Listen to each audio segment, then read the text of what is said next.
نحمده ونصلي على رسوله الكريم اما بعد فاعوذ بالله من الشيطان الرجيم بسم الله الرحمن الرحيم رب اشرح لي صدري ويسر لي امري واحلل عقدة من لساني يفقهوا قولي۔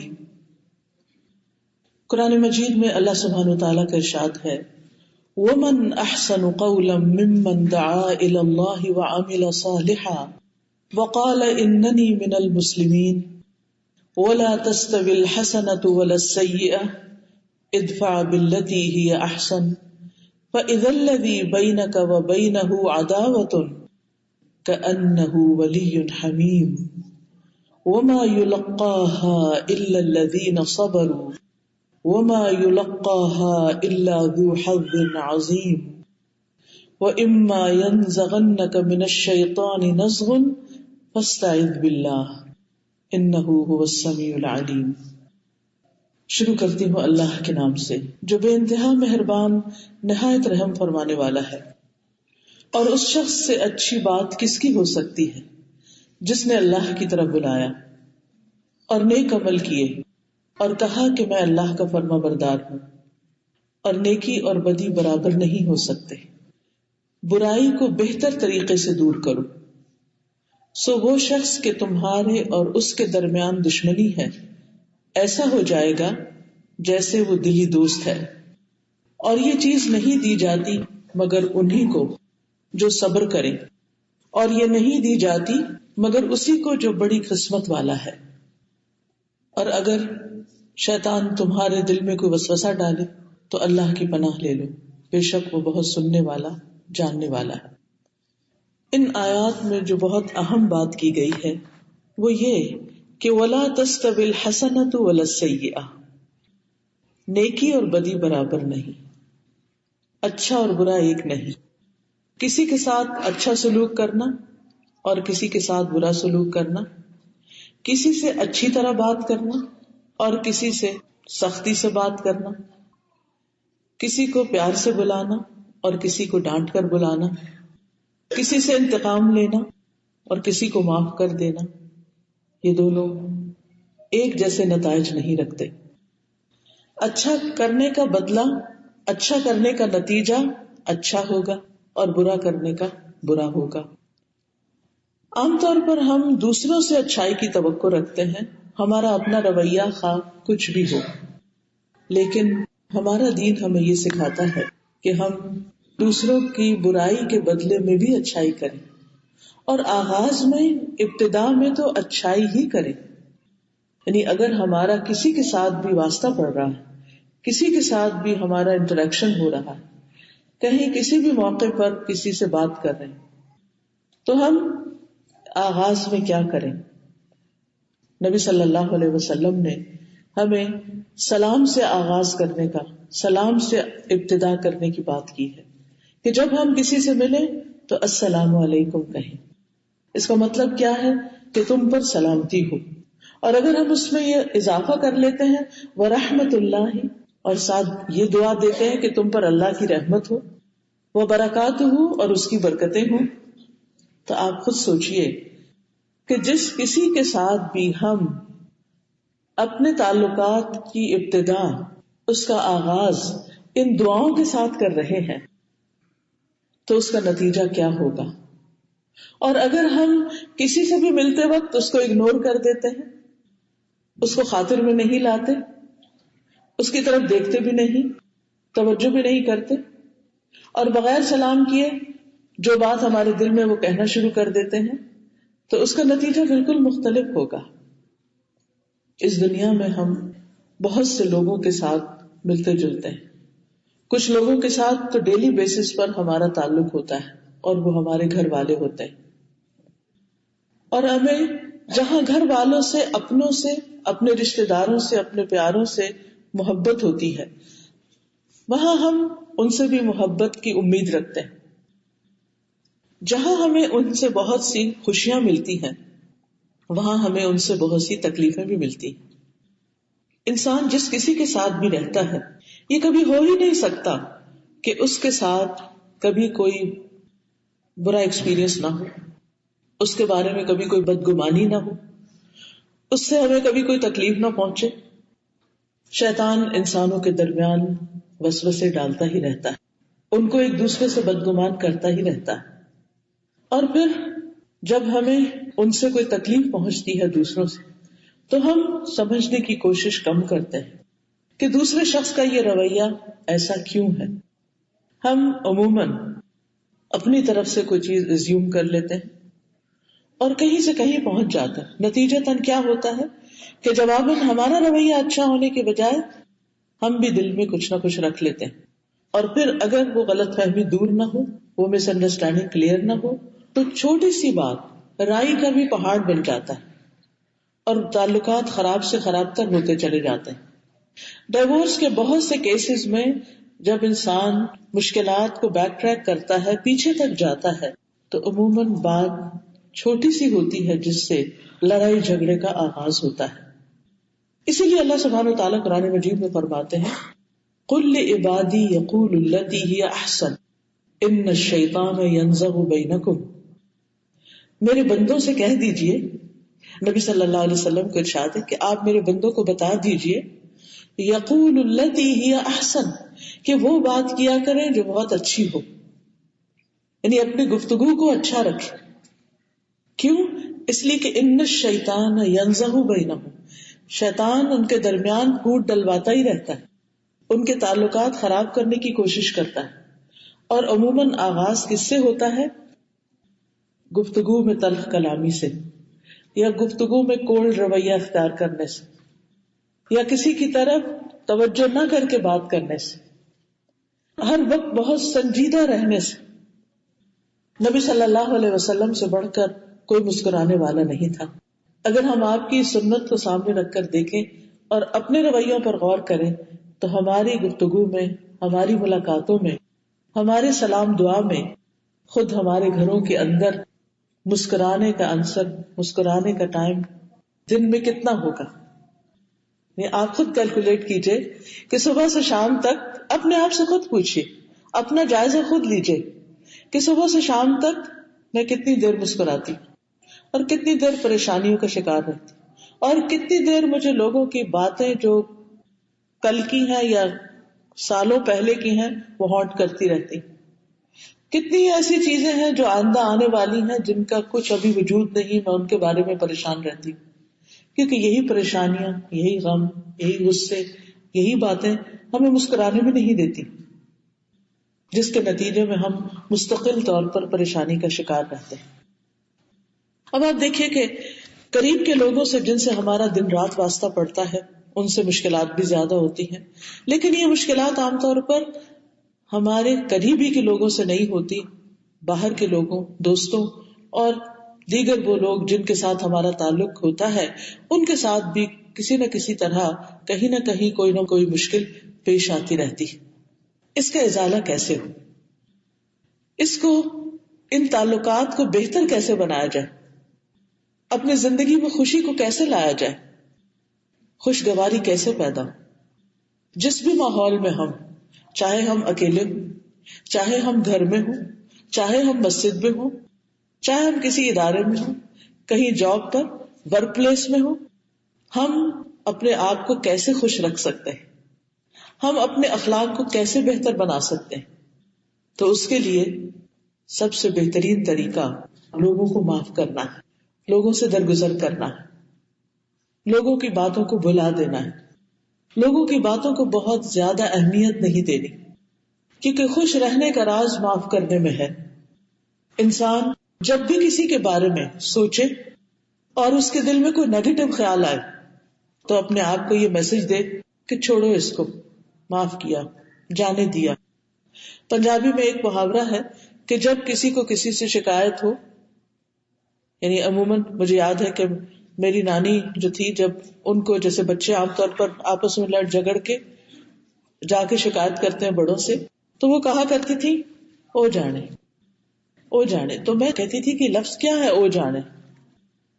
اس کا مطلب یہ ہے کہ اللہ جانتا ہے، جس کی بھی زیادتی ہے جانے دو، کوئی بات نہیں، اپنا معاملہ اللہ کے سپرد کر دو، یعنی وہ جانے، تم اس بات کے پیچھے نہ پڑو، تم اس بات کو بہت امپورٹنس نہ دو، چھوڑ دو. جانے دو، کوئی بات نہیں، لیٹ اٹ گو، جیسے ہم کہتے ہیں نا لیٹ اٹ گو، جانے دو اس کو، it's not a big deal, کوئی بہت بڑا مسئلہ نہیں ہے.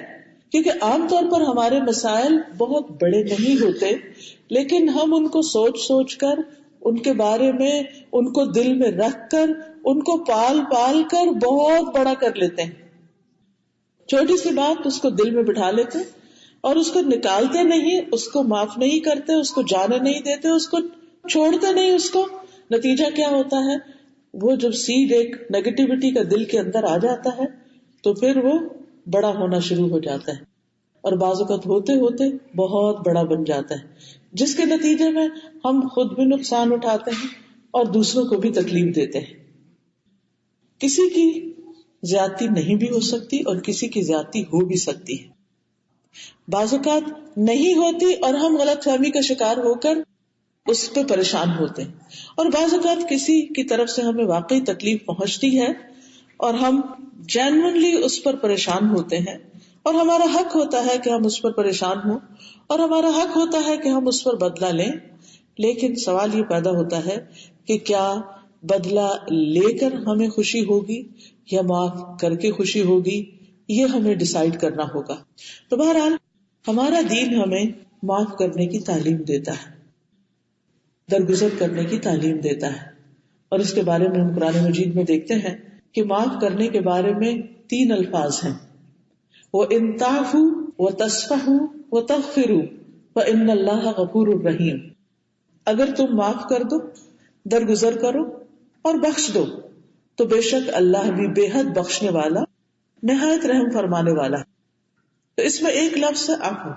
عفو کا لفظ معنی ہوتا ہے مٹا دینا، یعنی کوئی تمہارے دل پہ ٹریسز آئے ہیں کسی نیگیٹیوٹی کے تو اس کو مٹا دو، صاف کر دو، جانے دو، نشان مٹا دو، یعنی کسی کی زیادتی کو دل پہ نہ لو.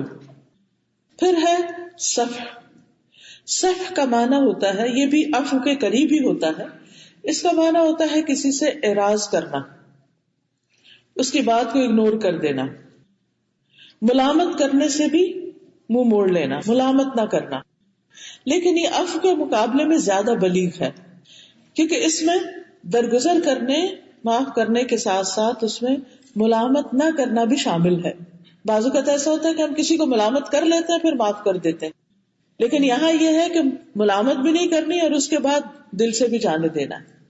اور تیسرا لفظ جو ہے وہ مغفرت ہے، غفران ہے. غفران کا لفظی معنی ہوتا ہے ڈھانپنا، کور کر دینا، پردہ پوشی کرنا، یعنی کسی شخص سے درگزر کرتے ہوئے اس کی غلطی کا ذکر بھی نہیں کہیں کرنا، اس کو بس جہاں کی بات تھی وہیں ختم کر دینا. اب آپ دیکھیے کہ ان تینوں میں پہلا درجہ کیا ہے؟ صرف درگزر کرنے کا. کسی نے آپ کو کوئی سخت بات کہہ دی، آپ نے جواب نہیں دیا، چھوڑ دیا، لیکن کسی دوسرے سے جا کے آپ تذکرہ کرتے ہیں. صف کیا ہے کہ آپ درگزر کرتے ہیں، نہ سامنے کو ملامت کرتے ہیں، لیکن یہ ہے کہ ابھی بھی آپ کہیں نہ کہیں اس کا ذکر کرتے ہیں کہ فلاں نے میرے ساتھ ایسا کیا. اور تیسرا درجہ کیا ہے کہ جانے بھی دینا اس بات کو، وہیں چھوڑ دینا، ملامت بھی نہیں کرنا، اور پھر یہ کہ اس کا کہیں ذکر بھی نہیں کرنا. کیونکہ جب ہم کسی بری بات کا ذکر کرتے ہیں اور اسے بار بار دہراتے ہیں تو وہ ہماری ہی زبان سے نکل رہا ہوتا ہے نا، اور ہمارے ہی کان اس کو سن رہے ہوتے ہیں، ہمارے ہی جسم پر اس کے اثرات آ رہے ہوتے ہیں، ہمارے ہی دل کا رنج اور غم جو ہے وہ گہرا ہو رہا ہوتا ہے. لیکن جب ہم تھوڑی دیر صبر کر جاتے، وَلِمَنْ صَبَرَ وَغَفَرَ فَإِنَّ ذَلِكَ مِنْ عَزْمِ الْأُمُورِ، جس نے صبر کر لیا اور معاف کر دیا، دوسرے کو بخش دیا، تو یہ بڑی ہمت کے کاموں میں سے. اس وقت ضرور تھوڑی دیر کے لیے مشکل ہوتی، یعنی آپ کو بہت دل چاہ رہا ہے کہ آپ اس کا ذکر کسی سے کریں، لیکن پھر آپ سوچتے ہیں کہ اس کا فائدہ کچھ نہیں، میں اس معاملے کو خود ہی سلجھانے کی کوشش کرتا ہوں اور اس کو بہتر بناتا ہوں. تو پھر آپ کا ذہن ایک پازیٹو رخ پر چل پڑتا ہے، آپ وہ طریقے سوچتے ہیں، آپ اس ساری سچویشن کو انالائز کرتے ہیں کہ یہ سچویشن پیش کیوں آئی، کیا صرف دوسرے کی غلطی ہے یا میری بھی کہیں غلطی ہے، کہیں ایسا تو نہیں کہ میری بات دوسرے پر واضح نہیں ہوئی اور اس سے دوسرے کو غلط فہمی ہوئی اور اس بنا پر اس کا منفی رویہ میرے سامنے آیا. اور پھر آپ آئندہ کے لیے اس طریقے سے بچنے کی کوشش کرتے ہیں. لیکن جب آپ کسی سے کر لیتے ہیں تو وقتی طور پر یہ ہوتا ہے کہ آپ کا دل ہلکا ہو جاتا ہے. دوسرا شخص آپ کو کوئی مشورہ دے دیتا ہے, آپ کو بعض اوقات تسلی دیتا ہے, بعض اوقات سنی انسنی کر دیتا ہے, بعض اوقات آپ ہی کو بلیم کر دیتا ہے. تو بہرحال زیادہ احسن اور زیادہ اسٹرانگ پرسنالٹی کا ٹریٹ کیا ہے, کیریکٹرسٹک کیا ہے, کہ وہ اس کا ذکر نہیں کرتا.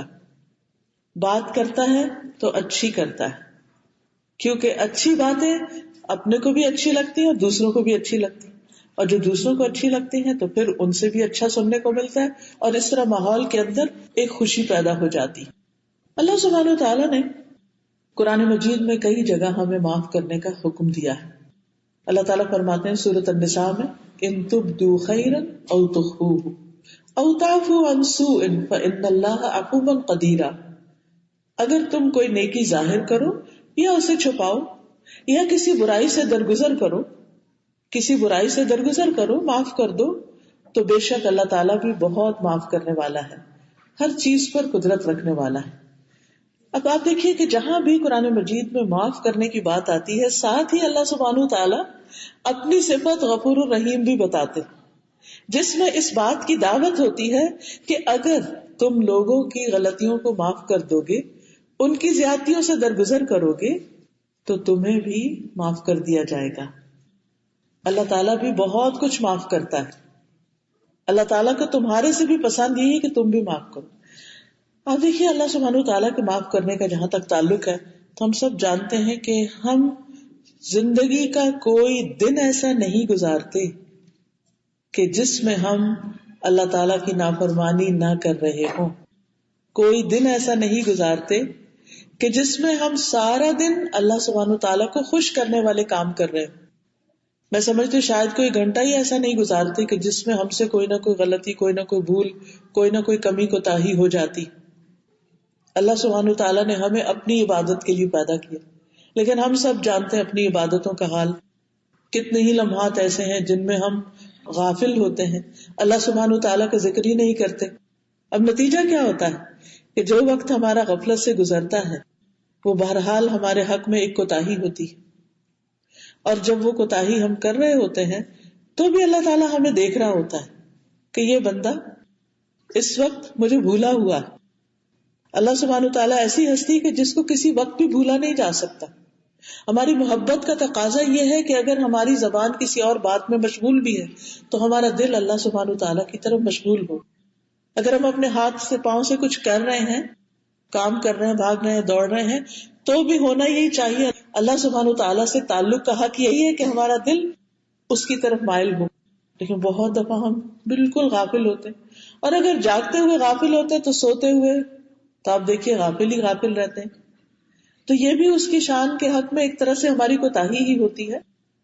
کہاں یہ کہ ہم زبان سے کوئی غلط بات نہ کریں اور لوگوں کو دکھ نہ دیں یا اپنے باقی فرائض اچھی طرح ادا کریں. میں کبھی سوچتی ہوں کہ نماز کے آغاز میں ہم تھوڑی دیر کے لیے اللہ کی طرف توجہ کرتے ہیں, جو ہی سورۃ فاتحہ پہ پہنچتے ہیں کہیں نہ کہیں دھیان بھٹک جاتا ہے. پھر تھوڑی دیر بعد واپس آتے ہیں, کوئی سورت شروع کر لیتے ہیں, جب شروع کر لیتے ہیں پھر دھیان بھٹک جاتا ہے, پھر اللہ اکبر کہتے ہیں, پھر دھیان بھٹک جاتا ہے. یعنی کتنی دفعہ ہم نماز میں بھٹکتے ہیں. میں سوچ رہی تھی کہ قیامت کے دن جب اعمال نامہ سامنے آئے گا, جب سامنے آئے گا اور یہ ساری سورۃ الفاتحہ جو غفلت میں ہی پڑھی, اس پر کیسی کیسی حسرت ہوگی. اگر ہم اپنی نماز میں سے صرف سورۃ الفاتحہ توجہ سے پڑھ لیں تو ہماری بہت سی مشکلات حل ہو سکتی, بلکہ میں سمجھتی ہوں ساری حل ہو سکتی. اور وہ کیا ہے؟ پہلے تو اللہ کی تعریف ہے, اور پھر ایاک نعبد و ایاک نستعین, تجھ سے ہم مدد چاہتے ہیں. ہم ہر وقت مدد کے محتاج ہیں. صبر بھی اس کی مدد کے بغیر نہیں ہو سکتا, معاف کرنا بھی اس کی مدد کے بغیر نہیں ہو سکتا, کوئی کام اس کی مدد کے بغیر نہیں ہو سکتا. لیکن ہم کس دل سے مدد مانگتے ہیں, کس زبان سے مدد مانگتے ہیں, کیسی مدد مانگتے ہیں؟ ہم مانگ نہیں رہے ہوتے, ہم بس کہہ رہے ہوتے ہیں کیونکہ کہنا نماز کا حصہ ہے. ہم سب اس بات کو اپنے اندر کی کیفیت کو سمجھتے ہیں. تو آپ دیکھیے کہ جب ہم اللہ سبحانہ تعالیٰ کے حضور کھڑے ہو کر بھی اس کی طرف متوجہ نہیں ہوتے، ہم سب جانتے ہیں اپنی نمازوں کو، تو پھر باقی کس وقت ہم متوجہ ہوں گے؟ لیکن اس کے باوجود اللہ سبحانہ تعالیٰ ہمیں معاف کر رہا ہے۔ دنیا میں کتنے ہی لوگ ہیں جو دوسروں کا حق مار رہے ہیں، دوسروں پر ظلم کر رہے ہیں، دوسروں کے ساتھ زیادتی کر کے خوش ہوتے ہیں، لیکن اس کے باوجود اللہ سبحانہ تعالیٰ ان کو دن رات معاف کرتا ہے۔ وہ دن رات پکارتا ہے اپنے بندوں کو کہ ہے کوئی جو معافی طلب کرے تو میں اس کو معاف کر دوں، لیکن ہم متوجہ نہیں ہوتے، پھر بھی وہ ہمیں جینے کا موقع دیتا ہے۔ اب دیکھیے دنیا میں اکثریت ان لوگوں کی ہے جو اللہ کو نہیں مانتے، یا مانتے ہیں تو اس کے ساتھ شرک کرتے ہیں، یا مانتے ہیں اور شرک نہیں کرتے تو اس کے احکامات سے روگردانی کرتے ہیں۔ کتنے ہی لوگ ہیں جو دن رات حرام کاموں میں پڑے ہوئے ہیں، کتنے ہی لوگ ہیں جو اس کی شان میں گستاخی کرتے ہیں، اس کے باوجود وہ ان سب کو معاف کرتا رہتا ہے، حالانکہ اس کا حق کہیں بڑا ہے ہمارے اس حق سے جو بندوں پر ہے۔ تو جب اللہ تعالیٰ معاف کرتا ہے تو وہ معاف کرنے کو پسند بھی کرتا ہے، اس لیے ہمیں دوسروں کو معاف کرتے جانا چاہیے۔ اللہ تعالیٰ فرماتے ہیں اور جو بھی تمہیں کوئی مصیبت پہنچی وہ اس وجہ سے ہے جو تمہارے ہاتھوں نے کمایا، اور وہ بہت سی چیزوں سے درگزر کر جاتا ہے۔ رسول اللہ صلی اللہ علیہ وسلم فرماتے ہیں تکلیف دہ بات سن کر اللہ سے زیادہ صبر کرنے والا کوئی نہیں۔ لوگ کہتے ہیں کہ اللہ اولاد رکھتا ہے اور پھر بھی وہ انہیں معاف کرتا ہے اور انہیں روزی دیتا ہے، دنیا بھر کی نعمتیں انہیں دے رکھی ہیں، باوجود اس کے کہ اس بات پر اللہ سبحانہ تعالیٰ شدید غضبناک ہوتے ہیں، لیکن اللہ تعالیٰ اپنے اس غصے کو کنٹرول کرتے ہیں اور ان بندوں کے ساتھ احسان کرتے چلے جاتے ہیں، مہربانی کا سلوک کرتے چلے جاتے ہیں۔ تو اس سے ہمیں کیا سبق ملتا ہے کہ جن بندوں نے ہمارے حق میں کوئی کوتاہی کی ہو ہم بھی ان کو معاف کرتے چلے جائیں۔ مسند احمد کی روایت میں آتا ہے واللہ عز وجل عفو یحب العفو، اللہ عز وجل معاف کرنے والا ہے اور وہ معافی کو پسند کرتا ہے، معاف کرنے سے محبت رکھتا ہے۔ اسی لیے ہم دیکھتے ہیں کہ انبیاء علیہ السلام جو ہے ان کے اندر یہ صفت بہت زیادہ ہوتی ہے کہ جو لوگ ان کو ستاتے ہیں، ان کی بات نہیں مانتے، وہ ان کو معاف کرتے چلے جاتے ہیں۔ رسول اللہ صلی اللہ علیہ وسلم 13 سال مکہ میں رہے، 13 سال، اور یعنی نبوت کے بعد، رسول بننے کے بعد، اور ہم دیکھتے ہیں کہ اس میں ابتدائی چند سال امن کے گزرے ہیں، لیکن اس کے بعد سخت تکلیفوں کا دور آیا، حتیٰ کہ آپ کو مکہ چھوڑنا پڑا، آپ مدینہ تشریف لے آئے۔ مدینہ پہنچ کر بھی لوگوں نے پیچھا نہیں چھوڑا، مکہ والوں نے جنگ پہ جنگ مسلط کرتے رہے، لیکن جب آپ کو اللہ تعالیٰ فتح عطا کرتا ہے، آپ مکہ فتح کرتے ہیں، کس طرح آپ سب کو معاف کر دیتے۔ لا تثریب علیکم اليوم یغفر اللہ لکم وہو ارحم الراحمین، آج تم پر کوئی ملامت نہیں، اللہ تمہیں بخشے اور وہ سب سے بڑھ کر رحم فرمانے والا ہے، رحم کرنے والوں میں۔ یوسف علیہ السلام نے کیا کیا تھا اپنے بھائیوں کے ساتھ، جنہوں نے ان کو کنویں میں پھینک دیا تھا؟ جب وہ ان کے پاس پہنچے اور وہ مصر کی بادشاہت پر تھے، ہر چیز کا اختیار اور اقتدار ان کے پاس تھا، جب وہ ان کے آگے آ کر جھک گئے تو کیا کہا انہوں نے؟ لا تثریب علیکم اليوم یغفر اللہ لکم، آج تم پر کوئی ملامت نہیں، اللہ تم کو معاف کر دے، ان کی بخشش کی دعائیں کرتے ہیں۔ اسی طرح ہم دیکھتے ہیں کہ رسول اللہ صلی اللہ علیہ وسلم کے بارے میں تورات میں جو آپ کی صفات آتی ہیں وہ بھی بڑی اہم ہے۔ صحیح بخاری میں آتا ہے، اللہ تعالیٰ فرماتے ہیں، یعنی حدیث قدسی ہے، حدیث قدسی وہ ہوتی ہے جس میں اللہ سبحانہ تعالیٰ کے الفاظ ہوتے ہیں، یعنی اللہ سبحانہ تعالیٰ کا کلام ہوتا ہے لیکن الفاظ نبی صلی اللہ علیہ وسلم کے ہوتے ہیں۔ فرمایا اے نبی، بے شک ہم نے آپ کو گواہی دینے والا، بشارت دینے والا، ان پڑھوں کی حفاظت کرنے والا بنا کر بھیجا، آپ میرے بندے ہیں اور میرے رسول ہیں۔ میں نے آپ کا نام متوکل رکھا ہے، آپ بدخو نہیں، سخت دل نہیں، نہ بازاروں میں شور کرنے والے ہیں، نہ برائی کا بدلہ برائی سے دیں گے بلکہ معافی اور درگزر سے کام لیں گے۔ تو رسول اللہ صلی اللہ علیہ وسلم کے اخلاق کی نمایاں صفت کیا تھی؟ معاف کرنا، درگزر کرنا. وَلَٰكِن يَعْفُو وَيَصْفَحُ. ابو عبداللہ الجدری کہتے ہیں میں نے عائشہ رضی اللہ تعالی عنہا سے پوچھا کہ رسول اللہ صلی اللہ علیہ وسلم کا اپنے گھر والوں کے ساتھ اخلاق کیسا تھا؟ انہوں نے کہا آپ سب لوگوں میں زیادہ اچھے اخلاق والے تھے، بےہودہ گوئی نہیں کرتے تھے، فضول باتیں نہیں کرتے تھے، بازاروں میں شور مچانے والے نہیں تھے، برائی کا بدلہ برائی سے نہیں دیتے تھے، معاف کر دیتے تھے، درگزر کرتے تھے. یعنی آپ کی اہلیہ آپ کے اس اخلاق کی گواہی دیتی ہیں. رسول اللہ صلی اللہ علیہ وسلم نے کبھی اپنی ذات کے لیے انتقام نہیں لیا، اپنی ذات کے لیے کسی سے بدلہ نہیں لیا، مگر جہاں اللہ کی حد ٹوٹتی تو آپ اللہ کی خاطر انتقام لیتے تھے. صحابہ کی صفت کیا تھی؟ صحیح بخاری میں آتا ہے ابراہیم کہتے ہیں کہ سلف ذلیل ہونا پسند نہیں کرتے، لیکن جب وہ ظالم پر قدرت حاصل کر لیتے تو معاف کر دیا کرتے تھے.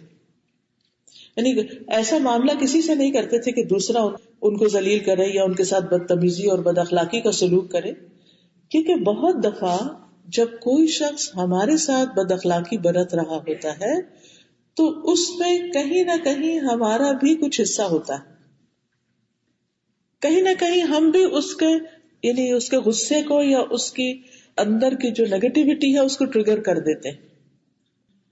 اگر ہم چاہتے ہیں کہ ہمیں عزت دی جائے تو ہمیں کیا کرنا ہوگا؟ دوسروں کو عزت دینی ہوگی. اگر ہم چاہتے ہیں کہ کوئی ہم سے مسکرا کے بات کرے تو آپ کو دوسروں سے مسکرا کے بات کرنی ہوگی. جب آپ چاہتے ہیں کہ آپ سے نرمی سے معاملہ کیا جائے تو آپ کو بھی دوسروں سے نرمی سے معاملہ کرنا ہوگا. جب آپ چاہتے ہیں کہ آپ پر اعتماد کیا جائے آپ کو بھی دوسروں پر اعتماد کرنا ہوگا. جب آپ چاہتے ہیں کہ کوئی آپ کا خیال رکھے تو آپ کو بھی دوسروں کا خیال رکھنا ہوگا، کیونکہ یہ دو طرفہ معاملہ ہوتا ہے. انسانی تعلقات اچھے ہوں یا برے ہوں کبھی بھی یک طرفہ نہیں ہوتے. آپ کا کسی سے تعلق اچھا ہے تو یہ یک طرفہ نہیں رہ سکتا اچھا، اور اگر کسی کے ساتھ گڑبڑ ہے، تعلق ٹھیک نہیں، چاہے وہ ہسبینڈ ہے یا بچے ہیں، ریلیشن شپ میں کہیں بھی یاد رکھیے یہ صرف ایک طرف کا قصور نہیں ہوتا، یہ ہمیشہ دو طرفہ معاملہ ہوتا ہے. کبھی آغاز ہماری طرف سے ہوتا ہے اچھائی کا اور کبھی دوسرے کی طرف سے، کبھی آغاز برائی کا ہماری طرف سے ہوتا ہے اور کبھی دوسرے کی طرف سے.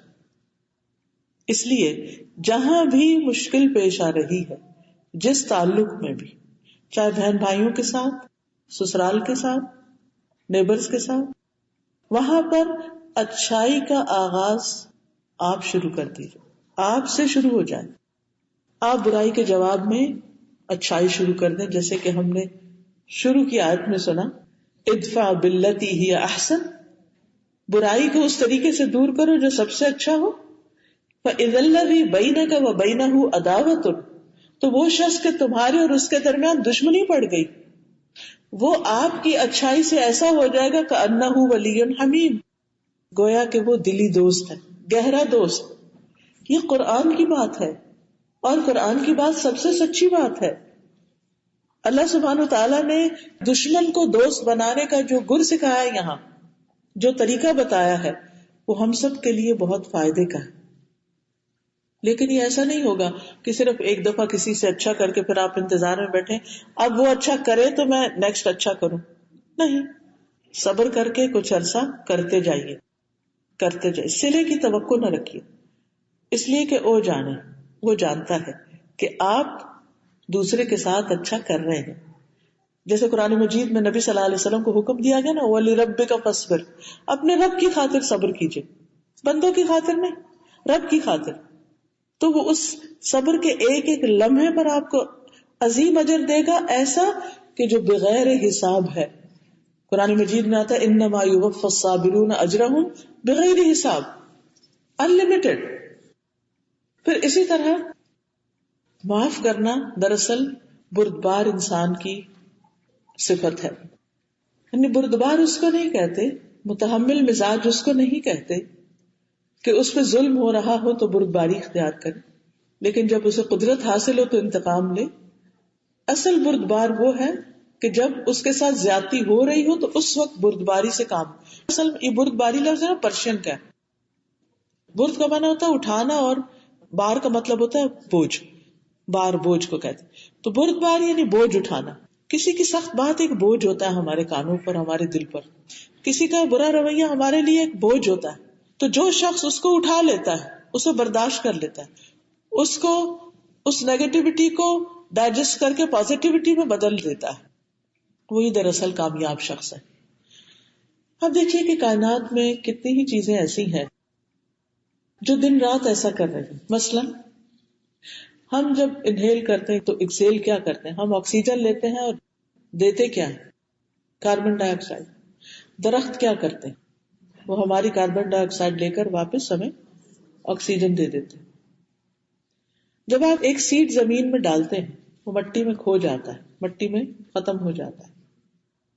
مٹی میں جانے کے بعد جب وہ باہر نکلتا ہے تو کس شکل میں نکلتا ہے؟ مٹی سے کیا چیز بن کے باہر نکل رہی ہوتی ہے؟ سرسبز درخت, پھلدار درخت. اسی طرح آپ دیکھیے گائے چارہ کھاتی ہے لیکن ہمیں کیسا دودھ پلاتی, کتنا زبردست, کتنا صاف ستھرا, کھاتی چارہ. ریشم کا کیڑا کیا کھاتا ہے؟ پتے کھاتا ہے. پر کیا پیدا کرتا ہے؟ ریشم, جو انتہائی قیمتی ہوتا ہے. اسی طرح بہت سی چیزوں میں آپ دیکھیں گے کہ ہماری طرف سے یعنی انسانوں کی طرف سے کائنات کی مختلف چیزوں کے ساتھ جو رویے ہیں وہ بہت اچھے نہیں بھی ہیں, لیکن جواباً ہم اپنے لیے بھلائی پاتے ہیں.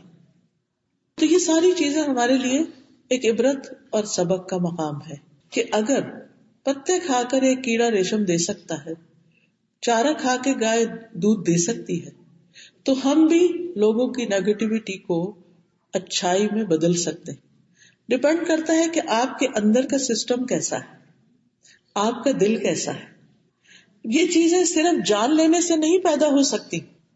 یہ چیزیں صرف اس وقت پیدا ہوتی ہیں جب ہمارا اندر سے دل مضبوط ہوتا ہے, جب ہمارے اندر کا تزکیہ ہوتا ہے, جب ہمارا اللہ سبحانہ تعالیٰ پر توکل اور بھروسہ ہوتا ہے, جب ہمیں اس بات کا یقین ہوتا ہے کہ ایسا کرنے سے ہمارے لیے اجر و ثواب ہے, جب ہمیں یہ یقین ہے کہ ایسا کرنے کے نتائج زیادہ اچھے ہیں, تو اللہ سبحانہ تعالیٰ کی بات پر ایمان لاتے ہوئے, بھروسہ کرتے ہوئے ہم کسی کی بری بات کو پی کر, جیسے قرآن مجید میں آتا ہے والقاظمین الغیظ, غصہ پی جانے والے, اسے پی کر واپس جو ہم بولتے ہیں وہ پھر اچھے الفاظ ہی ہیں.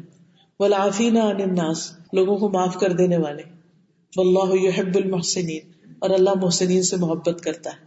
تو یہ جو کسی کی تکلیف سہ کر جواباً اچھائی کرنا ہے, یہ اس وقت ہو سکتا ہے جب ہم اپنے اندر تبدیلی پیدا کریں.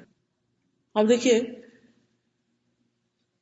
ہماری زمین پر اندھیرا ہوتا ہے, رات کو کتنی سیاہ رات ہوتی, لیکن جب صبح سورج آتا ہے تو کیا ہوتا ہے؟ جب روشنی آتی ہے تو کیا ہوتا ہے؟ سارا اندھیرا آہستہ آہستہ آہستہ چھٹ جاتا ہے, اور پھر جب سورج زیادہ چمکنے لگتا ہے تو کیا ہوتا ہے؟ ہر چیز بہت واضح نظر آنے لگتی. کمزور سے کمزور نگاہ والا شخص بھی کیا کرتا ہے, یعنی اس کو بھی چیزیں کھل کھل کے سامنے نظر آنے لگتی. دل کے اندھیرے ہوں یا باہر کے اندھیرے ہوں, ان کو دور کرنے کے لیے بھی روشنی چاہیے. یہ روشنی ہمیں دین سے ملتی, قرآن و سنت سے ملتی, اللہ کی بھیجی ہوئی ہدایت سے ملتی. جب اس کی کرنیں ہمارے دل پر پڑتی ہیں تو غم کے, دکھ کے, پریشانیوں کے اندھیرے چھٹنے لگتے ہیں. تو اس کے لیے بہت ضروری ہے کہ اگر ہم واقعی افو درگزر سے کام لینا چاہیں تو پھر ہم اپنے دل کو روشن کریں. وحی الہی جس کو بارش سے بھی تعبیر کیا گیا, اور بارش کی صفت کیا ہے کہ اس پورے ماحول کو دھو دیتی. ہم اس کے ساتھ ایک مضبوط تعلق قائم کریں تاکہ دل پر جو بھی ادھر ادھر کی باتوں سے گرد پڑ جاتی ہے وہ قرآن کی اس بارش سے, دین کی اس رونق سے صاف ہوتی رہے, دھلتی رہے. قرآن مجید میں ایک اور جگہ پر بھی ہمیں حکم دیا گیا, خذ العفو وامر بالعرف واعرض عن الجاہلین, کہ تم نیکی کا حکم دو درگزر اختیار کرو، نیکی کا حکم دو اور جاہلوں سے درگزر کرو. بہت دفعہ لوگ جب کوئی ایسی بات کرتے ہیں جو ہمیں پسند نہیں آتی تو اگر آپ غور کریں تو اپنی ناسمجھی کی بنا پر کر رہے ہوتے ہیں. اس کا جواب دینا ضروری نہیں ہوتا، اس کی ایکسپلینیشن دینا بھی ضروری نہیں ہوتا. اس کے جواب میں صرف ایک اسمائل پاس کر دینا اور نوٹ کر دینا اور جگہ چھوڑ دینا، یہی کافی ہوتا ہے. کیونکہ اگر ہم ہر بات پر جرا اور تنازع اور بحث اور مباحثہ اور جواب دینا شروع کر دیں تو ہم کہیں کے بھی نہیں رہتے. ہماری ساری طاقت اور صلاحیت اسی میں ہی ضائع ہو کر رہ جاتی. پھر اسی طرح ہمیں یہ بھی پتہ چل جاتا ہے کہ مختلف لوگوں کی عادتیں کیا ہیں. لوگوں کو پہچاننے کی بھی ضرورت ہوتی. جب ہم پہچان لیں کہ کچھ لوگوں کی عادت ہی غصے میں رہنا ہے تو ہم کیوں ان کا آبجیکٹ بنے کہ وہ ہر وقت اپنا غصہ ہم پہ نکالتے رہیں. اگر وہ غصہ کر ہی رہے ہیں تو آپ اپنے کان بلاک کر لیں، آپ کچھ اور سوچنا شروع کر دیں، کسی اور چیز کی طرف توجہ کریں، اس جگہ کو چھوڑ دیں. اب دیکھیے کہ زندگی میں مختلف حالات انسان کے سامنے آتے ہیں. اسی طرح ریلیشن شپ میں بھی بعض اوقات بہت مشکلات آ جاتی ہیں. تو ان میں پھر انسان کرے کیا؟ ایک حل تو یہ ہے کہ انسان اپنے اندر اڈاپٹیبلٹی پیدا کرے کہ مجھے اس چیز کے ساتھ گزارا کرنا ہے. بعض اوقات ہمارے اندر کوئی جسمانی ویکنس ہوتی ہے، کوئی بیماری آ جاتی ہے تو ہم اس کے ساتھ سمجھوتا کر لیتے ہیں کہ مجھے اس کے ساتھ جینا ہے، رہنا ہے. دوسرا طریقہ کیا ہے کہ آپ اپنی جگہ بدل لیں، اپنا رستہ تبدیل کر لیں، اپنا کام تبدیل کر لیں، اس جگہ کو چھوڑ دیں. کیونکہ تیسری تو کوئی آپشن نہیں نا اس طرح. یا تو آپ اس کو سمجھ جائیں، سچویشن کو اڈاپٹ کر لیں، معاف کریں، درگزر کریں، دوسرے کی کمزوری سمجھیں کہ یہ ایسا ہی ہے تو مجھے کچھ اور کرنا ہے، مجھے اپنا رستہ تبدیل کرنا ہے. رستہ تبدیل کرنے کا مطلب یہ نہیں کہ اس انسان کو مستقل چھوڑ دیں. مثلاً ہم اپنے ماں باپ کو نہیں چھوڑ سکتے. بعضوں کو تو بڑھاپے میں ساری زندگی کی عادتیں پختہ ہو چکی ہوتی ہیں، وہ اپنے آپ کو تبدیل نہیں کر سکتے. تو ان کے بعض اوقات ہمارے معاملات میں بے جا انٹرفیئرنس وہ بھی محبت سے ہی ہوتی. بعض اوقات چھوٹی چھوٹی باتوں پہ تنقید کرنا. اپنے ماں باپ کی تو پھر بھی ہم برداشت کر لیتے ہیں، ساس سسر کی نہیں کر پاتے، اس سے ہم بہت اوفینڈ ہو جاتے ہیں. اب یہ تو نہیں کر سکتے کہ اگر وہ ہمیں پسند نہیں تو ان کو اٹھا کے گھر سے باہر پھینک دیں، یہ نہیں ہو سکتا. یا یہ کہ آپ ہی گھر چھوڑ دیں، اس میں بھی بڑا نقصان ہے. تو پھر کیا کریں؟ رستہ تبدیل کریں. رستہ تبدیل کرنے کا مطلب کیا ہے کہ آپ ہر وقت ان کے ساتھ ٹکراؤ کی صورت اختیار کرنے کی بجائے اپنے کاموں کو، اپنی روٹین کو، اپنی لائف سٹائل کو اس طرح سیٹ کریں کہ ایسے انٹریکشن کی نوبت کم آئے، ان سے ایسی باتیں شیئر نہ کی جائیں، ان کے سامنے ایسے کام نہ کیے جائیں کہ جو ان کے ویک پوائنٹس ہیں، جن پر وہ صبر نہیں کر سکتے، جن پر آپ کو معلوم ہوتا ہے کہ اگر میں نے یہ بات یہاں کی تو نتیجہ یہ نکلے گا. ایک دفعہ، دو دفعہ، تین دفعہ کرنے سے آپ کو سمجھ آ گئی. تو اب کیا کریں؟ ان کے سامنے نہ کریں، وہاں سے ہٹ جائیں. مثلاً آپ کسی سے بات کر رہے ہیں فون پر، ضروری بات اور تھوڑا وقت لگ رہا ہے، لیکن ان کو سمجھ نہیں آ رہی کہ آپ کیوں کر رہے ہیں. وہ غلط فہمی کا شکار ہو کے سمجھتے کہ شاید آپ ایسے ہی گپ شپ لگا رہے ہیں. تو ہو سکتا ہے وہ آپ پر ایسی تنقید کریں، آپ کو ڈانٹنا شروع کر دیں. یہ کچھ تو کوشش یہ کریں کہ وہ کہیں آگے پیچھے ہو کر پھر کریں. آپ کے ہسبینڈ کو آپ کے نوافل پڑھنے پر اعتراض ہو سکتا ہے، آپ ان کے سامنے مت مصلی بچھا کے کھڑے، آگے پیچھے ہو جائیں. لوگوں کو سمجھنے کی کوشش کریں. جو چیز کسی کو اچھی نہیں لگتی تو اس کو تکلیف نہ دیں، اس کی نظروں سے اوجھل ہو کر کریں. پھر اسی طرح آپ دیکھیے کہ اگر ہم برائی کا بدلہ برائی سے دیں گے تو حالات کبھی بھی اچھے ہو نہیں سکتے. کیونکہ قرآن ہمیں یہ کہتا ہے برائی کو اس طریقے سے دور کرو کہ جو زیادہ اچھا. لیکن شیطان ہمیں کبھی کرنے نہیں دے گا. وہ ہمارے دلوں میں بار بار وہ وسوسہ ڈالتا ہے، دیکھو اس نے تو ایسا کیا، دیکھو یہ کیا، اسی کو وسوسہ کہتے ہیں. بار بار پلٹتا ہے. یہ جو سورہ الفلق اور الناس ہے نا، تو اس میں کیا ہوتا ہے؟ من شر الوسواس الخناس الذی یوسوس فی صدور الناس من الجنۃ والناس. وہ جو لوگوں کے دلوں میں وسوسے ڈالتا ہے، جو پلٹ پلٹ کے آتا ہے، پلٹ پلٹ کے آتا ہے، یعنی آپ کو وہ بھولنے نہیں دیتا بات، اور آپ کا دل بھی اس میں بس گھرا ہوا ہے. پچھلے ہفتے ایک لیکچر تھا تو اس کے آخر میں ایک سائیکالوجسٹ نے ایک بڑا اچھا ایک ٹپ بتایا کہ اگر کوئی خیال آپ کے دل سے چمٹ ہی گیا ہے اور بار بار آپ کو اس کا خیال آ رہا ہے اس چیز کا، اور آپ اس کو بھلا نہیں پا رہے، کیونکہ خاص طور پر جب چوٹ نئی نئی لگتی ہے نا تو اس وقت زیادہ ہی ہوتا ہے، کچھ عرصے کے بعد تو پھر انسان اکوموڈیٹ کر ہی لیتا ہے. تو انہوں نے یہ بتایا کہ آپ ایک گہرا سانس لیں اور اپنا سینہ سانس سے بھر لیں، پوری طرح اپنے پھیپھڑے پھیلا لیں، اور اس کے بعد کہ اچھا میں سوچوں وہ کون سی بات تھی، تو آپ نہیں سوچ پائیں گے. اور جب آپ ایک گہرا سانس لیں گے تو اس کے ساتھ ہی آپ کو ایک ریلیف ملے گا، وہ کافی حد تک وہ نیگیٹیوٹی اس کے ساتھ باہر نکلے گی. دوبارہ پھر دہرائیں تو آپ دیکھیں گے کہ کچھ دفعہ کی اس پریکٹس کے بعد آپ کے اندر سے وہ منفی اثرات جو ہیں وہ ختم ہو چکے ہوں گے. تو اس لیے کوئی بھی ایسا طریقہ اختیار کریں کہ جس سے آپ اس سچویشنز کو اوائڈ کر سکیں اور اپنے آپ کو اس شر سے بچا سکیں، کیونکہ شیطان کبھی بھی آپ کو ایسا کرنے نہیں دے گا، کیونکہ وہ دشمن ہے نا. اور دشمن کیا چاہتا ہے کہ آپ کو ہر وقت تنگ کیے رکھے، پریشان کیے رکھے، غمگین کیے رکھے، خوف زدہ کیے رکھے، ہم اور حزن کا شکار رکھے. لہٰذا وہ اپنی پوری کوشش کرتا ہے کہ آپ اس میں لگ جائیں. کیوں کرتا ہے؟ تاکہ آپ جو اور اچھے اچھے کام کرتے ہیں یا آپ کے اندر کرنے کی صلاحیت ہے وہ ساری ختم ہو جائے اور پھر آپ اپاہج ہو کے بیٹھ جائیں اور نیکیوں کے راستے میں دوڑنا چھوڑ دیں، آپ کی صلاحیتوں کو زنگ لگ جائے. یار جس لکڑی کو گھن لگ جاتا ہے وہ کمزور ہو جاتی ہے، وہ کسی بھی وقت ٹوٹ جاتی ہے. تو جس انسان کو گھن لگ جاتا ہے غموں کا، دکھوں کا، پریشانیوں کا اور لوگوں کی باتوں کا، رویوں کا، وہ کمزور پڑ جاتا ہے، اس کی ساری طاقت چلی جاتی ہے اور وہ کسی بھی وقت کولیپس ہو سکتا ہے، وہ کسی بھی وقت اس کا نروس بریک ڈاؤن ہو سکتا ہے، کسی بھی وقت وہ ختم ہو سکتا ہے جب وہ اپنی شدت کو پہنچ جاتی ہے وہ چیز. لہٰذا اپنے اوپر رحم کرتے ہوئے اپنے خوشیوں کی خاطر اس سچویشن سے اپنے آپ کو نکالنا ضروری ہے. اور اس کے لیے کیا ہے؟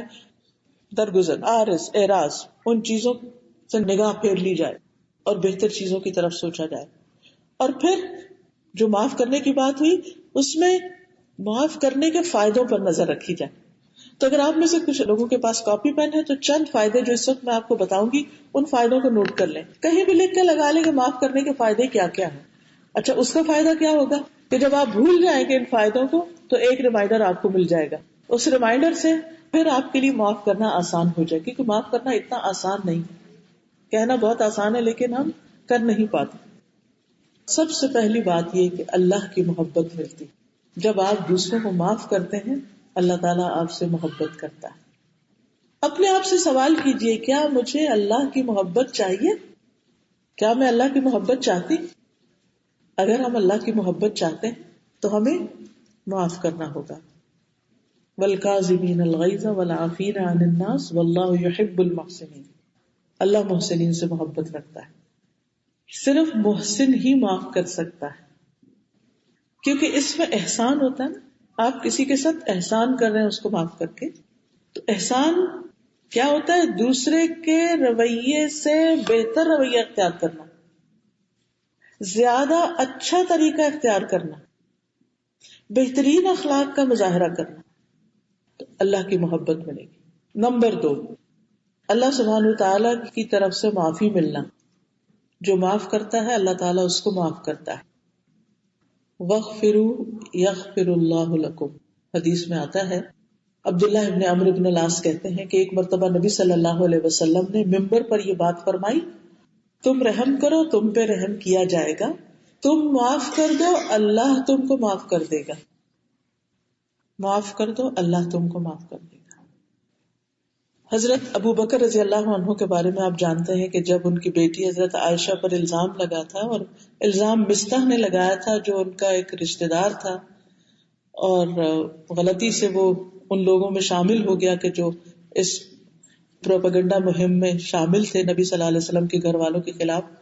تو جب ان کو پتا چلا کہ اچھا مستح بھی یہ کر رہا تھا تو انہوں نے کہا کہ میں اب اس کو وہ وظیفہ نہیں دوں گا جو میں دے رہا تھا، کیونکہ وہ مہاجر تھے، مدینہ میں آ کے ان کے پاس کام نہیں تھا تو حضرت ابو بکر فائنینشلی ان کو سپورٹ کر رہے تھے. تو نے کہا کہ آج کے بعد وظیفہ بند، اسپانسرشپ بند.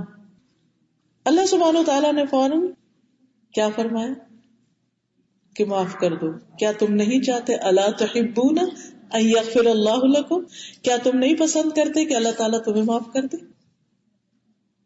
کیا ہم چاہتے ہیں؟ اپنے آپ سے پوچھئے، کیا میں غلطیاں کرتی ہوں؟ کیا میرے کچھ گناہ ایسے ہیں کہ میں چاہتی ہوں کہ اللہ مجھے معاف کر دے؟ کیا میں چاہتی ہوں کہ اللہ تعالیٰ قیامت کے دن میرا حساب نہ لے اور مجھے بغیر حساب کے جنت میں داخل کر دے اور مجھ سے درگزر کرے؟ میں اللہ کی خاطر اس شخص کو معاف کر دوں، میں اس سے بدلہ نہیں لوں، میں اس سے بدلہ نہیں لوں، میں اس سے بدلہ نہیں لوں، میں اس سے بدلہ نہیں لوں، میں اس سے بدلہ نہیں لوں، میں اس سے بدلہ نہیں. پھر تیسرا فائدہ، اللہ کی مدد ملنا، فرشتوں کا ساتھ ملنا، فرشتوں کی تائید. یہی جو آیت میں نے شروع میں پڑھی نا، اس سے پہلے کی آیت میں آتا ہے ان الذین قالوا ربنا اللہ ثم استقاموا تتنزل علیہم الملائکہ الا تخافوا ولا تحزنوا. جو لوگ ایمان لائے اور انہیں استقامت اختیار کی، ان پہ فرشتے نازل ہوتے ہیں. خوف نہیں کرو، غم نہیں کرو. نحن اولیاؤکم، ہم تمہارے دوست ہیں، فی الحیات الدنیا، دنیا کی زندگی میں، اس دنیا میں، یہاں فرشتے دوست بن جاتے ہیں، ساتھ دیتے ہیں، مددگار ہوتے ہیں، آپ کے کام آسان ہو جاتے ہیں. اور پھر صرف یہی نہیں، وہ دوستی، دنیا کی دوستی دنیا تک ہی رہ جاتی نا، وہ فی الآخرہ قبر میں بھی دوست ہیں، قیامت کے دن بھی دوست ہوں گے. جب کوئی انسان دوست نہیں ہوگا، رشتہ دار سب منہ موڑ جائیں گے، ہر شخص اکیلا ہوگا، ان کی دوستی کام آئے گی. لیکن یہ دوستی کب ملتی ہے؟ جب انسان وہ کام کرتا ہے جس سے اللہ راضی ہوتا ہے. وہ واقعہ یاد کیجئے کہ جب نبی صلی اللہ علیہ وسلم کی موجودگی میں ایک شخص نے ابو بکر رضی اللہ عنہ کو برا بھلا کہا، آپ خاموش رہے، مسکراتے رہے. جب آدمی حد سے بڑھ گیا تو حضرت ابو بکر نے بھی جواب دے دیا، تو آپ وہاں سے چلے گئے. ابو بکر بھی پیچھے چلے گئے، کہا اللہ کے رسول صلی اللہ علیہ وسلم وہ مجھے برا بھلا کہتا رہا، آپ بیٹھے رہے، جب میں نے جواب دیا تو آپ غصے میں آ گئے اور اٹھ گئے یہاں سے.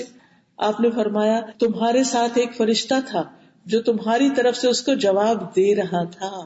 سبحان اللہ. جب کوئی شخص ہمارے ساتھ زیادتی کرتا ہے اور ہم خاموشی اختیار کرتے ہیں، فرشتہ جواب دے رہا ہوتا ہے. اگر وہ ہمیں کوئی بد دعا دے رہا ہے، فرشتہ بھی آمین کہے گا اور اس کے لیے پلٹ کے بد دعا کرے گا، یعنی کہ اس کے لیے آمین کہے گا کہ یہ تم ہی پر پلٹے. فرشتہ جواب دے رہا تھا، اور جب تم نے جواب دیا فرشتہ چلا گیا، درمیان میں شیطان آ گیا، اور میں شیطان کی موجودگی میں نہیں رہ سکتا. پھر آپ نے فرمایا ابو بکر 3 چیزیں برحق ہیں.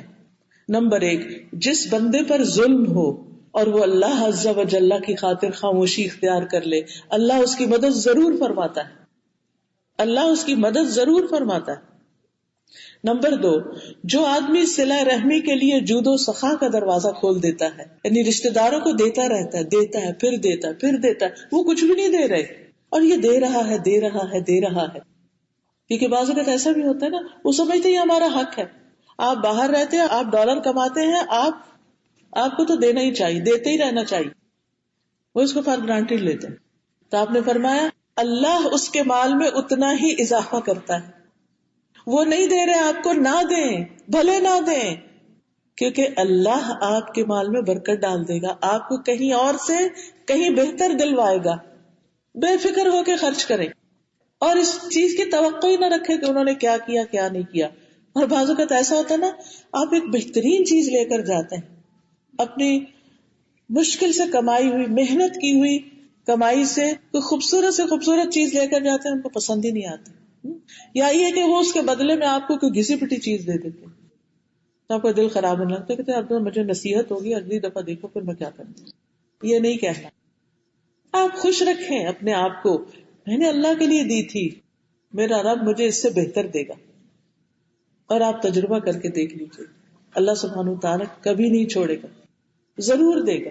آپ کا دیا ہوا کہیں ضائع نہیں ہوتا، بشرطے کہ اللہ کے لیے دیں. تیسرے، جو آدمی اپنے اوپر مانگنے کا دروازہ کھول لیتا ہے تاکہ اپنا مال بڑھائے، اللہ تعالیٰ اس کی قلت میں اور اضافہ کر دیتا ہے، اس کو کبھی بھی پھر پورا نہیں پڑتا. ہمیشہ وہ کمی کا شکار ہی رہتا ہے. نیکسٹ فائدہ، معاف کرنے سے سکون اور اطمینان کا ملنا. سکون سے سونا، دل سے بوجھ ہٹا کے، آف لوڈ کر کے سکون سے آرام سے سوئیں. فضیل بن ایاز کا فرمان ہے کہ جب کوئی شخص تم سے کسی اور کی شکایت کرے، کوئی اپنا مسئلہ لے کر آئے، تو کہا کرو اے میرے بھائی اسے معاف کر دو، کیونکہ معاف کرنا تقوی کے زیادہ قریب ہے. وَأَن تَعْفُوا أَقْرَبُ لِلتَّقْوَىٰ. اگر وہ کہے میرا دل معاف نہیں کر سکتا، کیونکہ لوگوں کو اگر آپ یہ مشورہ دیں نا معاف کر دو، کہتے میں معاف نہیں کر سکتی، میں تو بدلہ لوں گا جیسے اللہ نے مجھے حکم دیا. تو پھر اسے کہو کہ اگر تم صحیح طرح بدلہ لے سکتے ہو تو لے لو، ورنہ معافی کے دروازے کی طرف پلٹو. یعنی زیادتی نہ کرنا کسی کے ساتھ، کیونکہ یہ بہت وسعت والا دروازہ ہے، اور جو معاف کر دے اور اصلاح کر لے تو اس کا اجر اللہ کے ذمہ ہے. معاف کرنے والا تو رات کو آرام سے اپنے بستر پر سو جاتا ہے، اور بدلہ لینے والا دن رات فکر میں مبتلا رہتا ہے. تو زندگی میں سکون چاہتے ہو تو معاف کر دو، اور اپنے آپ کو کہو میں معاف کر سکتی ہوں، میں اسٹرانگ ہوں، میں معاف کر سکتی ہوں، اللہ کی مدد سے میں معاف کر سکتی ہوں، میرے لیے معاف کرنا کوئی مشکل نہیں. صرف ایک کہنے کی بات ہے نا، بس کر دیا، بات ختم، اندر رکھ کے کیا فائدہ. اگلا فائدہ، معاف کرنے سے عزت میں اضافہ ہوتا ہے. معاف کرنے والے کی عزت میں اضافہ ہوتا ہے. ابو ہریرہ سے روایت ہے، رسول اللہ صلی اللہ علیہ وسلم نے فرمایا صدقہ مال کو کم نہیں کرتا، اور معاف کرنے سے اللہ بندے کی عزت ہی میں اضافہ کرتے ہیں. یعنی معاف کرنے والے باعزت لوگ ہوتے ہیں، اور جو اللہ کے لیے تواضع اختیار کرے، نیچے ہو جائے، اللہ اس کو بلندی عطا کرتا ہے. کیونکہ عام طور پر شیطان ہمیں کیا خیال ڈالتا ہے، اگر تم معاف کرو گے نہیں تمہارے سر چڑھتے ہی جائیں گے. تو پھر ہم کہتے ہیں نہیں میں نے اس کو نہیں چھوڑنا، اس کو سبق سکھا کے چھوڑنا ہے. ٹھیک ہے آپ اس کو سمجھائیں، سبق سکھائیں، لیکن زیادتی نہ کریں کسی پر. ہاں آپ اپنے حسن سلوک سے، اچھے اخلاق سے بھی سبق سکھا سکتے ہیں. بہرحال آپ صلی اللہ علیہ وسلم نے جب یہ بات فرمائی تھی تو قسم بھی کھائی تھی کہ جو اللہ کی خاطر جھک جاتا ہے، معاف کرنے میں تھوڑا جھکاؤ ہوتا ہے نا، جھکنا پڑتا ہے، اللہ اس کی عزت میں اضافہ کر دیتا ہے. امام شافعی کہتے ہیں لوگوں نے کہا کہ آپ سے جھگڑا کیا گیا ہے تو آپ کیوں چپ ہیں، یعنی لوگ آپ کو اتنی باتیں سنا کے چلے گئے اور آپ چپ. تو میں نے انہیں کہا کہ جھگڑے کا جواب دینا لڑائی کے دروازے کے لیے چابی کی حیثیت رکھتا ہے، یعنی اگر میں ان کی باتوں کے جواب دوں گا تو جھگڑا بڑھ جائے گا. جاہل یا احمق سے درگزر کرنا ہی اخلاق ہے. ہاں اسی میں عزت کی حفاظت اور اس کی اصلاح ہے.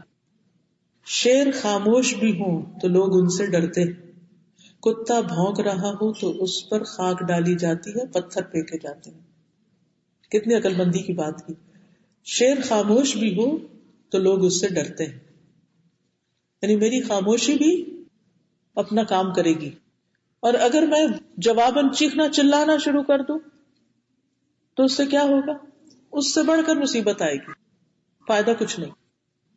اور یہ بھی یاد رکھے کہ گناہ جتنا بڑا ہوتا ہے اس سے درگزر کرنا اتنی ہی بڑی فضیلت کا حامل ہوتا ہے. یعنی جتنی بڑی غلطی کسی کی معاف کریں گے اتنا ہی بڑا اجر ملے گا. آپ کہتے ہیں نا چھوٹی چھوٹی چیزیں تو انسان چھوڑ دیتا ہے، لیکن یہ تو بہت بڑی بات ہے، اس کو تو نہیں معاف کیا جا سکتا. لیکن جو جتنی بڑی بات ہوگی اس کا ریوارڈ اتنا ہی بڑا آئے گا. اگلا فائدہ، معاف کرنے والے کا اجر اللہ کے ذمہ. وَجَزَاءُ سَيِّئَةٍ سَيِّئَةٌ مِثْلُهَا فَمَنْ عَفَا وَأَصْلَحَ فَأَجْرُهُ عَلَى اللَّهِ. اور جس کا اجر اللہ اپنے ذمہ لے لے وہ کتنا بڑا ہوگا، اس کا تو آپ اندازہ ہی نہیں کر سکتے. قیامت کے دن بہترین اجر ملنا. جو آدمی اپنے غصے کو نافذ کرنے کے باوجود پی گیا، رسول اللہ صلی اللہ علیہ وسلم نے فرمایا اللہ قیامت کے دن اس کے دل کو امیدوں سے بھر دے گا، یعنی اس کے اندر خوف پریشانی نہیں ہوگی، اسے بہت امید ہوگی کہ میرا معاملہ بہت اچھا ہوگا میرے ساتھ. وہ اس دن خوف سے نکل آئے گا. ایک حدیث میں آتا ہے لا تغضب ولک الجنہ، لا تغضب ولک الجنہ. بس اتنا سا جملہ لکھ کے لگا دیجیے، خوبصورت الفاظ میں لکھ کے کہیں نہ کہیں انگلش میں اس کا ترجمہ کر لیجئے، لا تغضب، غضبناک نہ ہو، غصہ نہ کرو، ولک الجنہ، اور تمہارے لیے جنت ہے. لا تغضب ولک الجنہ. غصہ نہ کرو تمہارے لیے جنت ہے. آپ دیکھیے کہ اگر معاف کر کے غصہ نہ کر کے جنت مل سکتی ہے تو پھر یہ چھوٹے سے جھگڑے کو چھوڑ نہیں سکتے ہو؟ چھوڑ سکتے ہیں. اگلا فائدہ قیامت کے دن عزت کا ملنا. قیامت کے دن بھی معزز لوگوں میں شامل ہوں گے. رسول اللہ صلی اللہ علیہ وسلم نے فرمایا جو بندہ کسی کے ظلم کو معاف کرے گا اللہ قیامت کے دن اس کی عزت بڑھا دے گا. آپ خود سوچئے کہ ساری مخلوق وہاں جمع ہوگی اور اس میں کسی کو عزت ملے یہ کوئی معمولی بات نہیں. دنیا میں بھی اگر کسی کو کوئی عزت ملتی ہے, کوئی ایوارڈ ملتا ہے, کوئی اس کی شان بلند ہوتی ہے تو اس کے لیے سب خاندان والوں کے لیے کتنی خوشی کی بات ہوتی ہے, دوستوں ساتھیوں کے لیے. تو آپ خود سوچیے قیامت کے دن کسی کو کوئی ایوارڈ ملے اور عزت ملے کوئی معمولی چیز نہیں. نبی صلی اللہ علیہ وسلم نے فرمایا 3 قسم کے لوگ جنتی ہیں. ان میں سے ایک رحم اور شفقت کرنے والا شخص جو ہر قرابت دار اور ہر مسلمان کے لیے نرم دل ہو. اگلا فائدہ معاف کرنے سے دشمن کا دوست بن جانا. یہ جو آج شروع میں بتائی گئی ادفع باللتی ہی احسن فاذا الذی بینک وبینہ عداوۃ کأنہ ولی حمیم. برائی کو بھلائی سے دور کرو. وہ شخص کہ جس کے اور تیرے درمیان دشمنی پڑی ہوئی ہے وہ ایسا ہوگا جیسے دلی دوست. اور اس نسخے کو آپ ہسبینڈ وائف ریلیشن شپ میں بہت مفید پائیں گے. اب دیکھیے کہ ہسبینڈ وائف ریلیشن شپ میں نا دن اور رات آتے رہتے, کبھی دن ہوتا ہے کبھی رات ہوتی, اپ اینڈ ڈاؤن ہوتے رہتے. کبھی موڈ اچھا ہوتا ہے کبھی نہیں اچھا ہوتا, کبھی آپ کا اچھا کبھی دوسرے فریق کا اچھا ہے, کبھی آپ کا اچھا نہیں کبھی اس کا اچھا نہیں, کبھی اس کا دن اچھا نہیں کبھی آپ, کچھ نہ کچھ چلتا رہتا ہے. تو جب اچھا وقت نہ ہو, کوئی ناراضگی ہو جائے, خفگی ہو جائے, ایک دوسرے سے بول چال بند ہو جائے تو اس کو اینڈ آف دا ورلڈ نہ سمجھے. یہ نہ سوچے کہ بس اس کے بعد تو کبھی اچھے حالات ہو ہی نہیں سکتے. ایک نسخہ جو بہت بہترین ہے وہ یہ کہ کثرت سے دعا شروع کر دیجئے اس وقت ربنا ہب لنا من ازواجنا وذریاتنا قرۃ اعین. یہ نہ کیجئے کہ اللہ اس شخص سے میری جان چھڑا, یہ نہ کہیے. آپ کو نہیں پتا کہ اس کے بعد کیا ہوتا ہے. جن لوگوں کے ساتھ آپ رہتے ہیں وہ آپ کے لیے کتنی بڑی مصیبت کا سبب. تو ایسی صورت میں ضرورت اس بات کی ہے کہ ہم اس وقت کو یہ کہہ کے گزار دیں دس شیل ٹو پاس, یہ بھی گزر جائے گا, یہ وقت ہمیشہ نہیں رہے گا. رات گزر جاتی ہے, رات چلی جاتی ہے اور اس کے بعد خوبصورت صبح ہوتی. صبح آئے گی, امید سے رہیے, دعا کرتے رہیے, اپنی طرف سے اچھا سلوک کرتے رہیے. اللہ آپ کی قدردانی دوسرے کے دل میں ڈالے گا ایک دن. اور ایک اور چیز یہ کہ اپنے تعلقات اللہ سے اچھے رکھیے. جب انسان کا معاملہ اللہ سے خالص ہو جاتا ہے نا, سچا ہو جاتا ہے, تو اللہ سبحانہ وتعالیٰ اس کے معاملات لوگوں سے بھی اچھے کر دیتے ہیں. تو ہم جہاں کہیں اللہ کے حق میں کوئی نافرمانی کر رہے ہیں, کوئی گناہ کر رہے ہیں, کوئی غلط کام کر رہے, اس کو چھوڑ دیجئے. چاہے چھپ کے کر رہے ہیں, سامنے کر رہے ہیں, کہیں کر رہے ہیں, اسے چھوڑ دیجئے. خاص طور پر چھپے گناہوں سے پرہیز کرنا, جہاں کوئی نہ دیکھ رہا, وہاں پر اللہ کی نگرانی کو سامنے رکھتے ہوئے معاملہ اچھا رکھنا. ابن عباس کہتے ہیں ادفع باللتی ہی احسن سے مراد ہے غصے کے وقت صبر کر لو, برائی کو معاف کر دو. جب لوگ ایسے اخلاق اختیار کریں گے تو اللہ ان کو ہر آفت سے بچائے گا اور ان کے دشمن بھی عاجز ہو کر ان سے دلی دوستی کر لیں گے. یہاں پر ایک چھوٹا سا واقعہ بیان کرنا چاہوں گی. ایک کسی جگہ میں نے پڑھا تھا کہ ایک گورنمنٹ آفیسر تھا, اس کی ٹرانسفر ہوئی لاہور سے کراچی, تو ریل کار سے اس کو جانا تھا. تو اسٹیشن پہنچا, ٹکٹ خریدا, گاڑی جس لائن پہ کھڑی تھی وہاں اس کو پہنچنے کے لیے سامان خود اٹھا کے جانا مشکل تھا, تو اس نے ایک کلی لے لیا, وہ جو پورٹر ہوتے ہیں, اور اسے کہا کہ میرا یہ سامان میرے ساتھ وہ فلاں گاڑی تک پہنچا دو. اس نے سامان لیا اور اس کے پیچھے پیچھے ہو لیا. رش بہت تھا, وہ شخص خود تو کسی طرح بچا کے نکل کے گاڑی تک پہنچ گیا, ایک کلی چونکہ سامان سے لدا ہوا تھا یا اس کے ساتھ جو بھی تھا وہ وہاں نہیں پہنچ پایا. اب ہوا یہ کہ اتنی دیر میں گاڑی کے چلنے کے لیے وسل ہو گئی, اب اس شخص کی ٹرین مس ہو گئی. اب اگر وہ اس پہ جاتا تو سامان پیچھے رہ جاتا, اور اگر رکتا ہے تو ٹرین جاتی. بہرحال اس نے ٹرین کو جانے دیا. افسوس تو اس کو بہت ہوا. آپ خود سوچئے کہ اگر کسی کی وجہ سے آپ کا پلین مس ہو جائے یا گاڑی مس ہو جائے یا کسی چیز کا کوئی چانس مس ہو جائے تو آپ کی کیفیت کیا ہو. اس غصے کو یاد کر لیجیے. بہرحال اس شخص کو غصہ تو بہت ہوا، بہت غصہ آیا. اب ہوا یہ کہ جب گاڑی چلی گئی تو لوگ بھی چھٹ گئے، تو وہ بیچارہ پسینے سے شرابور کلی جو تھا وہ وہاں پہنچ گیا، اور اس کے چہرے پر نہایت افسوس اور شرمندگی کے آثار تھے. وہ کہنے لگا مجھے معاف کر دے، میں نے وقت پہ پہنچنے کی بہت کوشش کی لیکن بھیڑ زیادہ ہونے کی وجہ سے میں نہیں پہنچ سکا. اب یہ صاحب غصے میں تو بہت تھے لیکن سوچنے لگے کہ گاڑی تو ویسے ہی چلی گئی، مس ہو گئی ہے، اب اگر میں کلی کو قتل بھی کر دوں تو گاڑی واپس نہیں آئے گی، میں جا تو سکتا نہیں، لہذا غصہ ہونے کا تو کوئی فائدہ نہیں. کوئی بات نہیں، اللہ کو ایسے ہی منظور تھا، ایسا ہی ہونا تھا، اور اللہ کی مرضی کے آگے انسان کیا کر سکتا ہے. چلو آج نہیں کل چلا جاؤں گا. تو یہ سوچتے ہی اس نے پیار سے مسکرا کے کلی کو کہا کوئی بات نہیں. اب یہ بات سنتے ہی کہ ایک آفیسر جو ہے وہ کہہ رہا ہے کوئی بات نہیں، ٹرین مس کر دی اور کوئی بات نہیں، اور جواباً مسکرا بھی رہا ہے.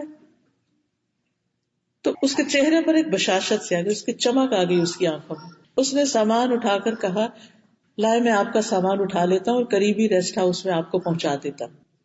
بہرحال وہ سامان لے کر آیا، اس نے سامان رکھا. اب اس شخص کو پتا تھا کہ اس شخص نے کل اسی وقت ٹرین پر جانا ہے. اگلے دن اس نے کیا کیا کہ وقت سے پہلے ان کی بکنگ کروا دی ٹرین کی، اور سامان لینے کے لیے آ گیا اور سامان اٹھایا اور پلیٹ فارم پہ آ گیا. اب جب پلیٹ فارم پہ آیا تو صاحب نے کچھ پیسے دینا چاہے تو کلی نے کہا کہ میں ہرگز بھی پیسے نہیں لوں گا، میری غلطی کی وجہ سے آپ کی ٹرین مس ہوئی تھی، میں نے بڑی کوشش کی کہ یعنی کہ آپ کی اس نقصان کا کچھ بدلہ دے سکوں، تو میں نہ ٹکٹ کے پیسے لوں گا اور نہ ہی سامان اٹھانے کے، بس یہ میری طرف سے آپ کے لیے گفٹ ہے. اب وہ شخص بھی بہت مصر تھے کہ کم از کم یہ شخص ٹرین کا کرایہ تو لے لے اگر سامان اٹھانے کا نہیں بھی اجرت دیتا. تو اس نے کہا کہ نہیں، مجھے آپ سے کچھ نہیں لینا، آپ اگر مجھے کچھ نہیں دیں گے تو مجھے زیادہ خوشی ہوگی، یعنی وہ میری گلٹ اندر سے ختم ہو جائے گی کہ میری وجہ سے آپ کو تکلیف ہوئی. بہرحال کلی نے ان کو گاڑی میں بٹھایا اور خود کھڑکی کے پاس باہر آ کر کھڑا ہو گیا، گپ شپ لگانے لگا اور باتیں کرنے لگا، اور بہت احسان مند نظروں سے بار بار وہ دیکھ رہے تھے وہ شخص اس کو، یعنی وہ بھی محبت سے دیکھ رہے تھے. گاڑی سٹارٹ ہوئی تو وہ بھی ساتھ آہستہ آہستہ چلتا، وہ باتیں کرتا رہا، اور پھر جب گاڑی نظروں سے اوجھل ہونے کی تو بہت محبت سے اس نے ہاتھ ہلا کر ان کو سی آف کیا. وہ اس کلی کی نگاہوں میں ایسی محبت اور ایسی چاہت اور ایسا مان تھا کہ وہ کہتے کہ ایسا تو آج تک مجھے کسی اپنے عزیز رشتہ دار نے بھی نہیں خدا حافظ کہا، کہ اتنی محبت. بہرحال ٹرین چلی گئی تو کلی نے کہا کہ اچھا میں ذرا ناشتہ کر لوں. تو ناشتے کے لیے جب اس نے جیب میں پیسے ڈالے تو 3,000 روپے وہاں. سوچا کہ یہ کیا. تو ہوا یہ کہ وہ بات چیت کے دوران غیر محسوس طریقے سے انہوں نے وہ پیسے کسی طرح اس کی جیب میں ڈال دیے. اور آپ دیکھیے کہ اس کلی میں غریب انسان تھا، آسمان کی طرف نگاہ اٹھائی، ہاتھ اٹھائے اور اس صاحب کے لیے بہت سی دعا دی اور اللہ کا شکر ادا کیا. اور پھر ان صاحب نے 20 سال بعد اپنی ڈائری نکالی تو اس میں انہوں نے لکھا ہوا پایا کہ کلی کی وجہ سے لیٹ ہونے کا جو غم تھا وہ تو رات کو ہی ختم ہو گیا، لیکن اس کی محبت بھری الوداعی نظر آج 20 سال گزر جانے کے بعد بھی میرے دل کو ٹھنڈا کر دیتی. یعنی وہ نگاہوں کی محبت. مجھے ٹرین لیٹ ہونے کا غم اور افسوس نہیں، افسوس اس بات کا کہ میں ایک محبت کرنے والا انسان وہاں چھوڑ آیا. اب دیکھیے کہ یہ بندہ گالیاں دے کر بھی اپنا غصہ نکال سکتا تھا، اور اس کا غصہ شاید بجا بھی ہوتا اور کلی سن کے چلا جاتا، اور وہ بھی بےچارا دل برا کر کے، ایک تو یہ لیٹ ہونے کا غم اور اوپر سے گالیوں کا. لیکن اس شخص نے جو معاف کیا تو معاف کرنے کا نتیجہ کیا نکلا؟ کلی بھی خوش، صاحب بھی خوش، اور دونوں ایک دوسرے کو دعائیں دے رہے ہیں. تو یہی سچویشن ہمارے ساتھ بھی کہیں نہ کہیں پیش آتی رہتی. بعض چیزیں ایسی ہو جاتی ہیں کہ جن کو ہم ساری زندگی پہ لگا کے الٹا نہیں سکتے. مثلا بچے سے برتن ٹوٹ گیا، بعض اوقات بہت ہی آپ کو کوئی عزیز پیاری چیز ٹوٹ جاتی، اس وقت اپنے آپ کو کنٹرول کرنا بڑا مشکل ہوتا ہے. لیکن میں نے خود پرسنلی اس کا تجربہ کیا کہ جب میری کسی ہیلپر سے کبھی کچن میں کوئی برتن ٹوٹا یا کوئی اور نقصان ہوا تو میں نے اپنے سے وعدہ کیا ہوا تھا کہ نقصان جو ہو گیا وہ واپس نہیں آ سکتا، اور بعض اوقات ایسے لوگوں کے ہاتھوں نقصان ہوتا ہے کہ وہ بےچارے اس کو بھر بھی نہیں سکتے، تو میں اس پر غصہ نہیں کروں. اور یقین مانے کہ غصہ آنے کے باوجود جب میں نے اس پر کنٹرول کیا تو اس معاف کرنے اور اس مسکرانے سے اس شخص کے کام کرنے کی رفتار اور خیر خواہی اور محبت اور جان ماری کئی گنا بڑھ گئی. وفاداری، عید آ رہی ہے گھر نہیں جا رہی، نہیں آپ کے ساتھ عید کرنی. حج سے واپس آئی ہیں، نہیں آپ سفر پہ جا رہی ہیں، میں پہلے گھر نہیں جاؤں گی، آپ کے ساتھ ہی ویک گزاروں گی. حج سے آتے ہیں تو آپ دیکھیے دل ہوتا ہے جلدی سے سب کو ملے. وہ بچی پورا ایک ہفتہ میرے ساتھ رہ کر پھر گھر گئی. یہ محبت کہاں سے آئی؟ اگر ایک دوسرے کو ہر وقت سکولڈ کرتے رہے، غلطیاں تو ہر دم ہم سے بھی ہوتی ان سے بھی ہوتی ہیں، اور چھوٹی چھوٹی بات پہ جرا کرتے رہے اور بحث کرتے رہے اور چھوٹی چھوٹی چیزوں میں انٹرفیئر کرتے رہے، تو آپ خود سوچئے کہ یہ محبتیں تو نہیں ملتی نا، یہ وفاداریاں تو نہیں ملتی، یہ کسی کی خیر خواہی تو نہیں ملتی. مشکل وقت میں کوئی ایسے ہی تو نہیں کام آ جاتا. اور وہ جو برتن ٹوٹ چکے ہوتے یاد بھی نہیں، پتہ نہیں کون کون سا ٹوٹا تھا، اس سے بہتر آ جاتے، اس سے اچھی چیزیں آ جاتی. ہوتا یہ ہے کہ انسانوں کی بجائے چیزوں سے ہماری ایموشنل اٹیچمنٹ زیادہ ہوتی ہے. یہ فلاں چیز تو میرے فلاں موقع پر شادی پہ کسی نے گفٹ کی تھی تو مجھے بڑی عزیز تھی، خواہ اس کی دھیلے برا کچھ بھی قیمت نہ ہو، بس صرف ایموشنل اٹیچمنٹ. کوئی چھوٹی سی چیز سنبھال کے رکھ لیں گے، کچھ اس کا کام نہیں ہمارے پاس رہنے کا، اسے ہم نے کوئی استعمال نہیں کر، وہ بس یادگاریں رکھی ہوئی ہیں. ایک یادگار یہاں لٹک رہی ہے، ایک وہاں لٹک رہی ہے، ایک وہاں لٹک رہی ہے. جنگ سے گھر بھرا ہوا ہے، جگہ گھیری ہوئی ہے، لیکن ہم ہیں کہ اپنے دلوں سے ان چیزوں کی، مادی چیزوں کی محبت نکال ہی نہیں پا رہے. نتیجہ کیا ہے؟ انسانوں کی محبت ہی ختم ہو کے رہ گئی، جگہ ہی نہیں انسانوں کی محبت کی. تو ہمیں فیصلہ کرنا ہوگا. ایک معصوم بچہ، اپنے بچے جب غلطی کرتے، کوئی چیز خراب کر دیتے، کوئی توڑ دیتے، کچھ گڑبڑ کر دیتے، تو رک کے ضرور سوچا کرے کہ کیا ان کو مار کے یا ان کو ڈانٹ کے یا ان کے ساتھ سخت یا چیخ چلا کے یا کچھ بھی کر کے کیا وہ سب کچھ واپس ہو جائے گا؟ نہیں. جتنی بھی بڑی غلطی آپ بعض کہتے تھے نا، آپ کو کوئی بتا دیتا ہے آپ کا بچہ یہ غلطی کر کے آ رہا ہے، یہ ایکسیڈنٹ کر کے آ رہا ہے. اب وہ بیچارہ ایکسیڈنٹ کے بعد ایک انسان ایک ڈرامے سے گزرتا ہے، غلطی ہے اس کی، لیکن اس کو ایک سہارے کی ضرورت ہے، اس وقت اس کو کنسول کرنے کی ضرورت ہے. لیکن ہم اس وقت غصے میں بھر جاتے، آئے تو صحیح میں اس کی خبر لیتی، یہ شکر کرتے جان بچ گئی اس کی. اور پھر اس کو سکھانے کے لیے اس وقت جذباتی انداز اختیار کرنے سے کچھ فائدہ نہیں.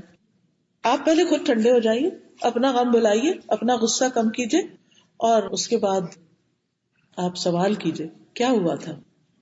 سب سے پہلے تو کہ چلے شکر ہے جان بچ گئی، اللہ کا شکر، کوئی بات نہیں، چیزیں آنی جانی، اللہ اور دے دے گا، اس میں بھی کوئی خیر تھی، اللہ تعالیٰ اس سے بھی کوئی سبق سکھانا چاہتا ہے. پھر جب تھوڑا سا نارمل ہو حالت، پھر آپ پوچھیے کہ ہوا کیا تھا، تاکہ وہ شخص سوچنا شروع کرے غلطی کہاں تھی، کیوں، تاکہ آئندہ اس غلطی سے بچ سکے. آپ کے چیخنے، داڑنے، غصہ کرنے، برا بلا کہنے سے اس کو موقع نہیں ملے گا کہ وہ اپنی غلطی کی اصلاح کے لیے کچھ سوچ سکے. اس کو سوچنے کا موقع دیجیے، اس پہ ٹرسٹ کیجیے، اس کو یہ کہنے کا موقع دیجیے کہ میری ماں مجھے بلیو کرتی، مجھ پر اعتماد کرتی، اور غلطیاں بھی ہو سکتی. آپ کو پتا چلا کہ آپ کا بچہ دوستوں میں بیٹھ کے سگریٹ پیتا ہے مثلا، اب وہ گھر آیا، آپ کیا کریں گے؟ کیسے معاملہ کریں گے؟ غصے سے، کرودھ ہو کر؟ نہیں، صبر سے. سب سے پہلے تو اللہ سے مدد مانگیں گے، پھر طریقہ سوچیں گے کہ اب اس کا کیا جائے، اب یہ ایک خاص چیز کی طرف جا رہا ہے، اب کیا جائے. اس پر معلومات حاصل کریں گے کہ اگر بچے کے اندر یہ چیز پیدا ہو جائے تو اس سے کیسے دور کی جا سکتی. پھر وجہ سوچیں گے وہ اس میں پڑا کیوں ہے، یہ نوبت ہی کیوں آئی، اس کی زندگی میں کس چیز کی کمی ہے، کیا توجہ کی کمی ہے، محبت کی کمی ہے، صحیح ڈائریکشن کی کمی ہے، مورل سپورٹ کی کمی ہے، کس چیز کی کمی ہے، اس کو پورا کرنے کی کوشش کریں. آپ تو اس کو بتائیں گے ہی نہیں کہ مجھے پتا چل چکا ہے تم سگریٹ پیتے، آپ نہیں بتائیں گے. ہاں، آپ اس کو روکنے کے لیے اور طریقے اختیار کریں. مثلاً آپ یہ کہہ سکتی ہیں آج تمہارے کپڑوں سے کچھ اسمیل سی آ رہی، کن لوگوں میں بیٹھ کر آ رہے ہو؟ کیا تمہاری گاڑی میں کوئی سگریٹ پی رہا تھا؟ اس کا کیا ہوگا، وہ کانشیس ہو جائے گا، ماں کو تو پتا چلنے لگا. اور پھر آپ اس کو بتانے کے لیے سگریٹ کے کچھ نقصان یا ڈرگس کے کچھ نقصان وغیرہ آپ نے پڑھے ہوئے ہوں، معلومات حاصل کی ہوئی ہوں، تھوڑا تھوڑا شیئر کرنا شروع کر دیں. لیکن ابھی آپ ڈائریکٹ نہیں ہوں، ابھی آپ انڈائریکٹ رہیں. اور اگر ایسی نوبت آ بھی جائے کہ آپ کو ڈائریکٹ ہونا پڑے تو اس میں بھی آسان طریقہ اختیار کریں. آپ دیکھیے کہ مثلاً آپ کو پتا چلے کہ آپ کے شوہر کسی غلط راستے پہ نکل رہے ہیں، کسی اور چیز میں انوالو ہو رہے ہیں، کسی اور میں انوالو ہو رہے ہیں، آپ کو پتا چل گیا. عورت کے لیے خبر بجلی گرنے سے بڑھ کر. اب کیا شوہر گھر آئے گا تو آپ ہنگامہ مچا دیں گے؟ کیا اس سے مسئلہ حل ہوگا؟ نہیں. اللہ سے مدد مانگیں اور اس سے اپنا سلوک اور بہتر کریں، تاکہ اگر آپ کے رویے میں کوئی ایسی چیز تھی جس نے اس کو آپ سے مایوس کر کے کہیں اور سکون ڈھونڈنے کے لیے متوجہ کیا تو اس سے باہر نکل آئے. کیونکہ بہت سی خواتین بلا وجہ تجسس شروع کر دیتی، فون پہ میسجز پڑھنا شروع کر دیتی، اور چیزوں میں کسی اور کو فون کر کر کے پوچھیں گے اچھا تم نے دیکھا وہاں، تم نے دیکھا یہ، وہ دیکھا وہ، اور ایسی خبروں سے اپنے آپ کو سخت پریشان رکھیں. اور دل سے یہ غم جائے گا ہی نہیں، باتیں بار بار وہی بات آئے گی، بار بار وہی بات آئے گی. کیا مسئلہ حل ہو جائے گا؟ آپ کی پریشانی سے، آپ کی بد اخلاقی، آپ کے رونے دھونے، آپ کے چیخنے چلانے سے کیا وہ شخص بدلے گا؟ وہ اور دور جائے گا آپ سے. پازیٹو رویہ اختیار کیجیے، مثبت رویہ. سب سے پہلے اللہ سے دعا، ہر مشکل میں سب سے پہلے اللہ سے دعا. اور میں سوچتی ہوں اگر ہم صرف سورۃ فاتحہ ٹھیک پڑھنا شروع کر دینا نماز میں، ایاک نعبد و ایاک نستعین، دوہرا دوہرا کے اس کو پڑھیں، اللہ تیری مدد چاہیے، تو مجھے تھام لے. حسبی اللہ لا الہ الا هو علیہ توکلت وہو رب العرش العظیم. وہ عرش عظیم کا رب ہے، مجھے اس کی مدد چاہیے. اب میں اس سچویشن میں ہوں، بچے سے مشکل ہو گئی، شوہر سے مشکل ہو گئی، مالی مشکل آ گئی، کوئی اور پرابلم آ گئی، اللہ کی مدد چاہیے.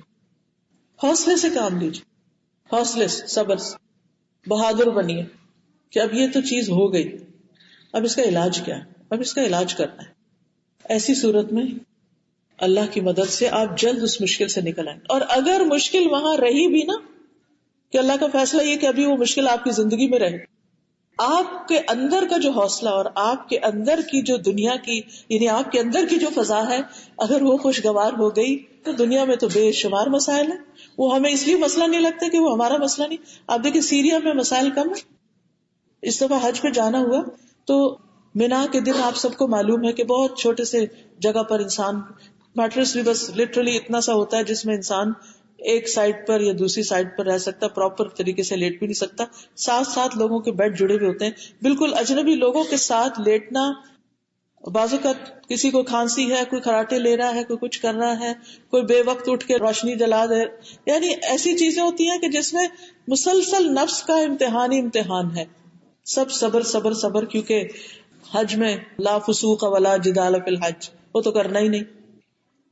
تو میں سوچ رہی تھی مینا کیمپ میں 3 دن گزارنا اگر مشکل ہے تو جو لوگ سالوں سال سے کیمپوں کی زندگی بسر کر رہے ہیں، جن کے سروں پہ کوئی چھت نہیں، جن کے لیے کوئی پراپر سینیٹیشن کا انتظام نہیں، وہ کیسے زندگی بسر کر رہے ہیں؟ ہم اپنے مسائل کو لے کے اتنا بڑا بنائے ہوئے، چھوٹے چھوٹے ایشوز کو ہم نے اپنے سر پہ اتنا سوار کر لیا ہے کہ ہم اپنے صلاحیتوں کو صحیح جگہ پر استعمال نہیں کر پا رہے. ہم اپنی آخرت کے لیے بہت کچھ کما نہیں پا رہے، کیونکہ مشکلات سے گناہ تو جھڑیں گے لیکن اجر میں اضافے کے لیے تو آپ کو عبادت، اچھے اچھے کاموں کی کثرت کرنی پڑے گی. وہ کیوں نہیں کر پا رہے؟ کیونکہ یہ ساری انرجی یہیں ڈرین ہوتی چلی جا رہی. تو حل کیا ہے؟ سب سے پہلے تو معاف کریں لوگوں کو کہ انسان ہے، کمزور ہے، خطا کار ہے، ہم سے بھی غلطیاں ہوتی، ان سے بھی غلطی ہو گئی، جانے دیں. اور پھر حل سوچیں گے کہ علاج کیا کرنا ہے. علاج بھی تبھی کر سکیں گے جب آپ خود ہوش میں ہوں گے، خود اسٹرانگ ہوں گے. کیا وہ ڈاکٹر کسی کا آپریشن کر سکتا ہے جو خون دیکھ کے بے ہوش ہو جائے؟ نہیں. تو آپ کو اتنے چھوٹے دل کا نہیں ہونا چاہیے، دل بڑے کریں. جب دل بڑے کریں گے تو اللہ تعالیٰ، حدیث میں آتا ہے من یتصبر یصبرہ اللہ، جو صبر کرے گا اللہ اس کو صبر دے گا، اس کو بڑی ہمت دے گا اور معاملات آسان ہو جائیں گے. تو یہ چند تھے معاف کرنے کے فائدے. اب تھوڑے سے نقصان بھی بتا دیتی ہوں اس کے سمیت جو ابھی میں نے بات کی. نہ کرنے کے نقصان، معاف نہ کرنے کے نقصان، وہ بھی لکھ لیجئے. نمبر 1، جو معاف نہیں کرتا اسے معاف نہیں کیا جاتا. حدیث میں آتا ہے رسول اللہ صلی اللہ علیہ وسلم نے فرمایا جو لوگوں پر رحم نہیں کرتا اللہ اس پر رحم نہیں کرتا، جو معاف نہیں کرتا اللہ اس کو معاف نہیں کرے گا. ہر پیر اور جمعرات کو اللہ کی طرف سے بخشش ملتی، لیکن جو کسی کو معاف نہیں کرتا اس کے بارے میں کیا آتا ہے؟ صحیح مسلم کی حدیث ہے، رسول اللہ صلی اللہ علیہ وسلم نے فرمایا ہر پیر اور جمعرات کے دن جنت کے دروازے کھولے جاتے ہیں اور ہر اس بندے کو بخش دیا جاتا ہے جو اللہ کے ساتھ کسی کو شریک نہیں کرتا سوائے ان دو لوگوں کے جن کے درمیان میں لڑائی جھگڑا ہو، چاہے ہسبینڈ وائف ہو. کہا جاتا ہے ان دونوں کو مہلت دو یہاں تک کہ آپس میں صلح کر لیں، ان دونوں کو مہلت دو یہاں تک کہ آپس میں صلح کر لیں، ان دونوں کو مہلت دو یہاں تک کہ آپس میں صلح کر لیں. لہذا بخشش بھی پینڈنگ میں چلی جاتی ہے اگر انسان لوگوں کے ساتھ جھگڑے لڑائیوں میں رہتا ہے.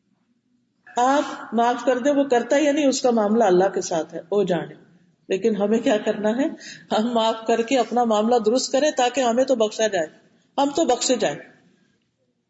دوسرا نقصان، جو کسی پہ سختی کرے گا اس پر سختی ہوگی، جو کسی کا نقصان کرے گا اس کا نقصان ہوگا. حدیث میں آتا ہے، سنن ترمذی کی روایت ہے، جو کسی کو نقصان پہنچائے گا اللہ اس کا نقصان کر دے گا، اور جو کسی کو مشکل میں ڈالے گا اللہ اس پر سختی کر دے گا. تیسرا نقصان، آپس کی عداوت سے دین کا نقصان ہوتا ہے. دین کا نقصان. ابو ہریرہ کہتے ہیں نبی صلی اللہ علیہ وسلم نے فرمایا آپس کی دشمنی سے بچو کیونکہ یہ دین کو موڑ دینے والی، دین کا صفایا کر دینے والی. اگلا نقصان، معاف نہ کرنے سے اخلاقی برائیاں پیدا ہوتی. آپ نے فرمایا بدگمانی سے بچتے رہو، بخاری کی حدیث، کیونکہ بدگمانی سب سے جھوٹی بات. لوگوں کے عیوب تلاش نہ کرو، ٹوہ نہ لگاؤ، آپس میں حسد نہ کرو، کسی کی پیٹھ پیچھے برائی نہ کرو، بغض نہ رکھو، اللہ کے بندوں بھائی بھائی بن جاؤ. معاف کرنے کے مواقع، سب سے پہلے تو اپنے عزیز پیاروں قریبی لوگوں کو، ازواج اور اولاد کو. وَإِن تَعْفُوا وَتَصْفَحُوا وَتَغْفِرُوا فَإِنَّ اللَّهَ غَفُورٌ رَحِيمٌ. 3 لفظ معاف کرنے کے ازواج اور اولاد کے لیے استعمال ہوئے. معاف کر دو، درگزر کر دو، جانے دو. نمبر 2، خادموں کو معاف کرنا. آپ نے فرمایا غلاموں کے بارے میں اچھا کرے تو قبول کرو، برا کرے تو معاف کر دو، اگر تمہاری مخالفت پر غالب آ جائیں تو انہیں بیچ دو. یعنی غلاموں کے بارے میں نکال دو پھر ان کو.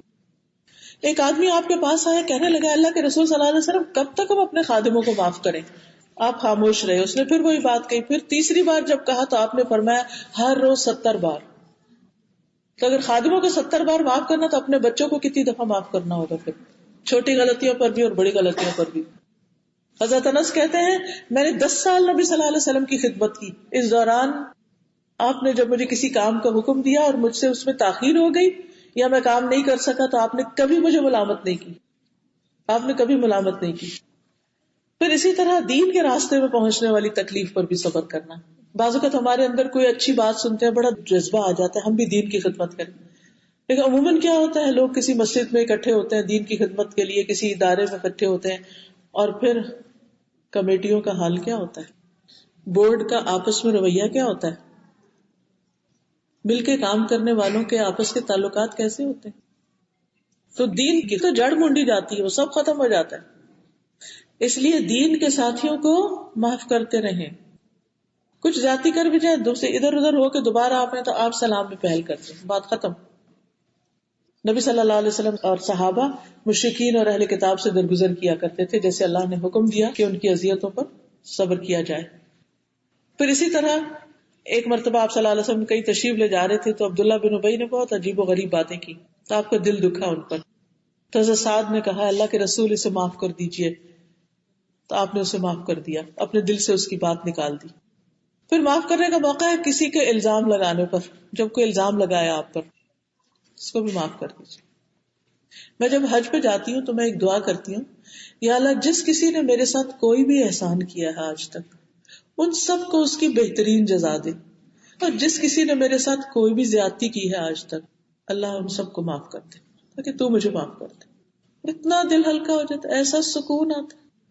تو کبھی کسی کی کوئی بات یاد بھی آ جائے نا، فلاں نے اخبار میں میرے خلاف لکھا تھا، کہتے اللہ اس کو معاف کر دے، اس کو ہدایت دے دے، اس کو بات صحیح سمجھا دے، اس کو سمجھ آ جائے تو ایسی باتیں چھوڑ دے، اپنا نقصان نہ کرے. ہم کسی کے خیر خواہ ہو جائیں، اللہ سبحانہ وتعالیٰ ہمارے لیے خیر رکھے گا. کیونکہ حضرت مستہ نے جب حضرت عائشہ پہ الزام لگایا تھا تو یہ صرف ایک گھر کا مسئلہ نہیں تھا، تو پورے معاشرے کا تھا. آپ نے کیا کیا؟ معاف کر دیا، وظیفہ دگنا کر دیا. نبی صلی اللہ علیہ وسلم کو جب ایک یہودی عورت نے زہر دیا تھا اور اس سے پوچھا گیا کہ تم نے ایسا کیوں کیا، تو وہ بولی میں چاہتی تھی آپ کو قتل کر دوں. اس نے خود اعتراف کر لیا. تو صحابہ نے چاہا کہ ہم اس کو پھر ختم کر دیں، تو آپ نے فرمایا نہیں، میں نے اس کو معاف کر دیا. جس نے آپ پر جادو کیا تھا، آپ نے اس کے ساتھ کیا معاملہ کیا؟ آپ نے اس کو معاف کر دیا. صحابہ میں سے حذیفہ بن یمان کے والد کو جنگ احد میں غلطی سے شہید کر دیا گیا. آپ نے ان کے لیے کیا کیا؟ قتل کرنے والوں کے حق میں وہ اتنا ڈرے کہ طائف تک چلے گئے بھاگ کر، لیکن آپ ان کے حق میں دعائی کرتے رہے، غفر اللہ لکم، اللہ تم سب کو معاف کر. آخر عمر تک ان کے لیے دعائیں کرتے رہے. آپ کے پاس قصاص کا کوئی مسئلہ لایا جاتا تھا تو آپ فریقین کو کہتے معاف کر دو، آپس میں صلح کر لو. پھر اسی طرح جو معافی مانگے اس کو معاف کر دے. بعض اوقات، اور یہ کئی دفعہ ایسے ہو چکا ہے، لوگ میرے پاس آتے ہیں کہتے ہیں ہم سے کسی کے حق میں زیادتی یا معافی چاہتے ہیں، ہم کو معافی نہیں کرتے. ہم صلح کرنا چاہتے ہیں، دوسرے معاف نہیں کرتے. ہم کیا کریں؟ کیا ہماری معافی ہو جائے گی؟ تو آپ دیکھیے کہ کوئی ہم سے معافی مانگے تو ہم یہ نہ کہیں کہ میں نہیں معاف کر سکتی، نہیں، خاموشی اختیار کریں، دل میں معاف کر دیں، زبان سے کہہ دیں اوکے ٹھیک ہے. اور جو معافی کا مطالبہ کرے اس کو تو معافی کر دیں. اور پھر خوبصورت انداز میں معاف کریں. قرآن پاک میں اللہ تعالیٰ فرماتے فاصفح الصفح الجمیل، خوبصورتی سے معاف کرو، کیونکہ حسن اخلاق کا نچوڑ معاف کرنا. اور معاف کرنے کا بہترین طریقہ کیا ہے؟ کسی اور سے بھی ذکر نہ کیا جائے، چہرے سے اظہار نہ کیا جائے، مسکرانے کی کوشش کی جائے، بس زبانی اور لان تان تو دور کی بات. جب کہیں ہارٹ آرگیومنٹ ہو رہی ہو تو جواب دینے میں بہت احتیاط کریں، الفاظ نپے تلے گنے چنے بولیں، ایکسٹرا بات نہیں کریں کیونکہ اس میں خرابی ہو جاتی. بد دعائیں نہ دیں کسی کو بلکہ دعا دیں. ابن مسعود بازار میں غلہ خرید رہے تھے. جب غلہ خریدا تو پیسے نکالنے لگے تو وہ دیکھا تو ہے ہی نہیں کچھ، کوئی مجھے کہتے ہیں جیب کٹ گئی تو کوئی اڑا کے لے گیا تھا. تو لوگ جو تھے آس پاس وہ بد دعا دینے لگا، اللہ چور کا ہاتھ کاٹ دے، اللہ چور کے ساتھ یہ کرے. تو انہوں نے کہا اگر ان درہموں کے چرانے پر اسے مجبوری نے آمادہ کیا ہے تو اے اللہ اس کے وہ جو مجھ سے لے گیا اس میں برکت ڈال دے. خیریت میں وہ جو چرا کے لے گیا اگر کسی مجبوری سے چرایا اس نے تو اللہ اس میں برکت ڈال دے. اگر گناہ پر دلیری نے اس کو اس پہ آمادہ کیا چوری پہ، اللہ یہ اس کا آخری گناہ ہو، اس کے بعد کبھی نہ چوری کرے. کیا خوبصورت دعا. پھر اسی طرح جن کو معاف کیا جائے ان سے اچھی امید دل میں رکھی جائے کہ کبھی ان سے خیر بھی پہنچے گی. اور بہت دفعہ ایسا ہوتا ہے کہ جن لوگوں کو ہم معاف کرتے ہیں کبھی وہ بہت اچھے سے کام بھی آتے ہیں. نبی صلی اللہ علیہ وسلم نے طائف والوں کو معاف کر دیا تھا تو کیا ہوا؟ ان کی نسل سے ایسے لوگ پیدا ہوئے جو اللہ کی عبادت کرنے والے تھے اور دین کی خدمت کرنے والے تھے. لا علمی سے کسی سے کچھ ہو جائے تو اس کو رعایت دی جائے. اگر کوئی ہمیں نصیحت کرے کہ معاف کر دو تو نصیحت قبول کی جائے. بدلہ لینے کا موقع ملے بھی تو نہ لیا جائے، احسان کیا جائے اور یہ دعائیں مانگی جائیں ربنا اغفر لنا ولاخواننا الذين سبقونا بالایمان ولا تجعل في قلوبنا غلا للذين آمنوا ربنا انك رؤوف رحیم. اے ہمارے رب ہمیں بھی بخش دے اور ہمارے ان بھائیوں کو بھی جو ہم سے پہلے ایمان لائے تھے، اور جو لوگ ایمان لائے ہیں ان کے لیے ہمارے دلوں میں کدورت نہ رہنے دے. اے ہمارے رب، تو بڑا شفقت کرنے والا مہربان ہے. پھر یہ دعا اپنے لیے مانگے، اللہم اہد قلبی، اللہ میرے دل کو ہدایت دے، وسدد لسانی، میری زبان درست کر دے، واسلل سخیمۃ قلبی، اور میرے دل کے کینے کو دور کر دے. اور پھر اللہم انی اعوذ بک من الفقر والقلۃ والذلۃ واعوذ بک من ان اظلم او اظلم. اے اللہ، میری فقر و فاقہ، قلت اور ذلت سے میں تیری پناہ چاہتا ہوں، اور اس بات سے تیری پناہ میں آتا ہوں کہ میں کسی پہ ظلم کروں یا کوئی مجھ پہ ظلم کرے. پھر اللہم انی اعوذ بک من شر سمعی ومن شر بصری ومن شر لسانی ومن شر قلبی ومن شر منی. اللہ میں تیری پناہ چاہتا ہوں اپنے کان کی برائی سے، اپنی آنکھ کی برائی سے، اپنی زبان کی برائی سے، اور اپنے دل کی برائی سے، کیونکہ انتقام کا مادہ دل میں ہوتا ہے، اور اپنی خواہش کی برائی سے. پھر اللہم انی اعوذ بک من منکرات الاخلاق والاعمال والاہواء. اے اللہ، بے شک میں تجھ سے برے اخلاق، برے اعمال اور بری خواہشات سے پناہ مانگتا ہوں. اور جس پر کوئی زیادتی ہو اس کے لیے دعا کر دے، یعنی یہ نہیں کہ ضروری کوئی ہم پہ زیادتی کرے گا، ہم بھی تو کسی سے کر سکتے ہیں، تو اس کے لیے معافی کی دعا. نبی صلی اللہ علیہ وسلم نے فرمایا، اے اللہ، بے شک محمد صلی اللہ علیہ وسلم انسان ہے، وہ ویسے ہی غصے میں آتا ہے جیسے انسان غصے میں آتا ہے. میں تجھ سے عہد کرتا ہوں اور تو ہرگز وعدے کا خلاف نہیں کرتا، بس جس مومن کو میں تکلیف دوں یا اس کو برا کہوں یا اسے سزا دوں تو اسے اس کے لیے کفارہ اور باعث قرب بنا دے کہ وہ قیامت کے دن تیرے سے قریب ہو جائے، یعنی دوسروں کو دعا دی جائے. اللہ تعالیٰ سے دعا ہے کہ وہ ہم سب کو معاف کرنے کی توفیق عطا کرے اور ہمارے دلوں کو ہلکا کر دے اور ہمارے دلوں کو خوش کر دے. یہاں اس موقع پر میں ایک چھوٹی سی آڈیو آپ کو سنانا چاہوں گی جو اس سلسلے میں معاف نہ کرنے کے نقصان کے بارے میں تیار کی گئی ہے. Did you know that unforgiveness can actually make you sick? It's classified as a disease in medical books. Now, forgiveness therapy is being used to help treat diseases like cancer. Dr. Stephen Standiford, a cancer surgeon, says unforgiveness makes people sick and keeps them sick. It's important to treat emotional wounds or disorders because they really can hinder someone's reactions to the treatments, even someone's willingness to pursue treatment. Of all cancer patients, 61% have forgiveness issues, and of those, more than half are severe. That's according to research by Dr. Michael Berry, a pastor and the author of the book, The Forgiveness Project. These negative emotions, this anger and hatred, creates a state of chronic anxiety. Chronic anxiety very predictably produces adrenaline and cortisol, which deplete the production of natural killer cells, which is your body's foot soldier in the fight against cancer. When a person forgives from the heart, which of course is the gold standard that we use in Matthew 18, forgiveness from the heart, we find that they're able to find a sense of peacefulness. Quite often our patients refer to that as a feeling of lightness. Lord, we don't realize what a burden anger and hatred is until we let it go. And the first step in forgiveness therapy is recognizing forgiveness is not the same thing as condoning what a person did, which is the major hurdle for most patients. تو جدید research کے مطابق معاف نہ کرنا جسمانی بیماریوں کا بھی سبب بنتا ہے. کینسر کے 61% پیشنٹس جو تھے ان کا مسئلہ معاف نہ کرنا تھا، دل میں نفرت، ہیٹرڈ، گرجز رکھنا. لوگ تو برا کرتے ہی رہیں گے اور یہ تکلیفیں سامنے آتی ہی رہیں گی. ہمیں اپنے آپ کو بچانا ہے، جیسے سردی سے بچاتے ہیں نا اپنے آپ کو، گرمی سے بچاتے ہیں، خطرے کی چیزوں سے بچاتے ہیں. تو اس میں بھی ہمیں اپنے آپ کو پروٹیکٹ کرنا ہے، اپنے اوپر کچھ پہن لینا ہے، اپنے دل کو مضبوط کرنا ہے، اللہ سبحانہ وتعالیٰ سے تعلق بڑھانا ہے. لیکن ان چیزوں کو اپنے اندر پالنا نہیں، کیونکہ دنیاوی اعتبار سے بھی نقصان دہ اور آخرت کے اعتبار سے. تو ہم سب اللہ تعالیٰ سے دعا کرتے ہیں، اللہ ہم نے سب کو معاف کیا، تو ہمیں معاف کر دے، ہمارے دلوں کو ٹھنڈا کر دے، ہمیں خوشیاں عطا کر دے، دنیا کی بھی اور آخرت کی بھی. ہمیں اپنی اولاد کی طرف سے خوشیاں عطا فرما، ہمیں اپنے شوہر کی طرف سے خوشیاں عطا فرما. یا رب العالمین ہمارے آپس کے خاندانوں کے تعلقات بھی بہتر بنا دے. کہ اللہ ہمیں اپنے والدین کی عزت کی توفیق دے، اللہ ہمیں اپنے بوڑھے والدین کی کیئر اور خدمت کی توفیق عطا فرما. اللہ ہمیں اپنے بچوں کو معاف کرنے کی توفیق عطا فرما. اللہ اپنے بہن بھائیوں کو معاف کرنے کی توفیق عطا فرما.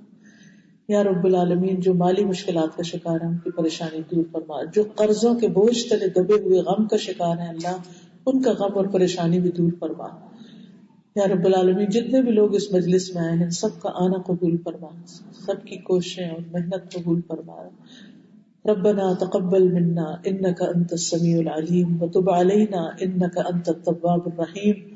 وصلى الله تعالى على خير خلقه محمد وعلى آله وأصحابه وأهل بيته أجمعين برحمتك يا أرحم الراحمين. إلهي آمين. سبحانك اللهم وبحمدك أشهد أن لا إله إلا أنت أستغفرك وأتوب إليك.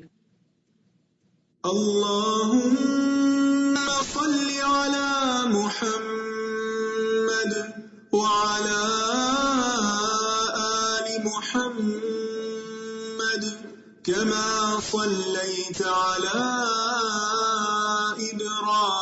إبراهيم وعلى آل إبراهيم إنك حميد مجيد.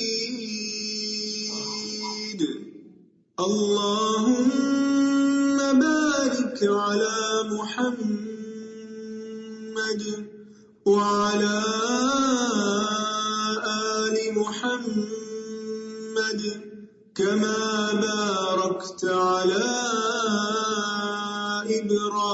إبراهيم وعلى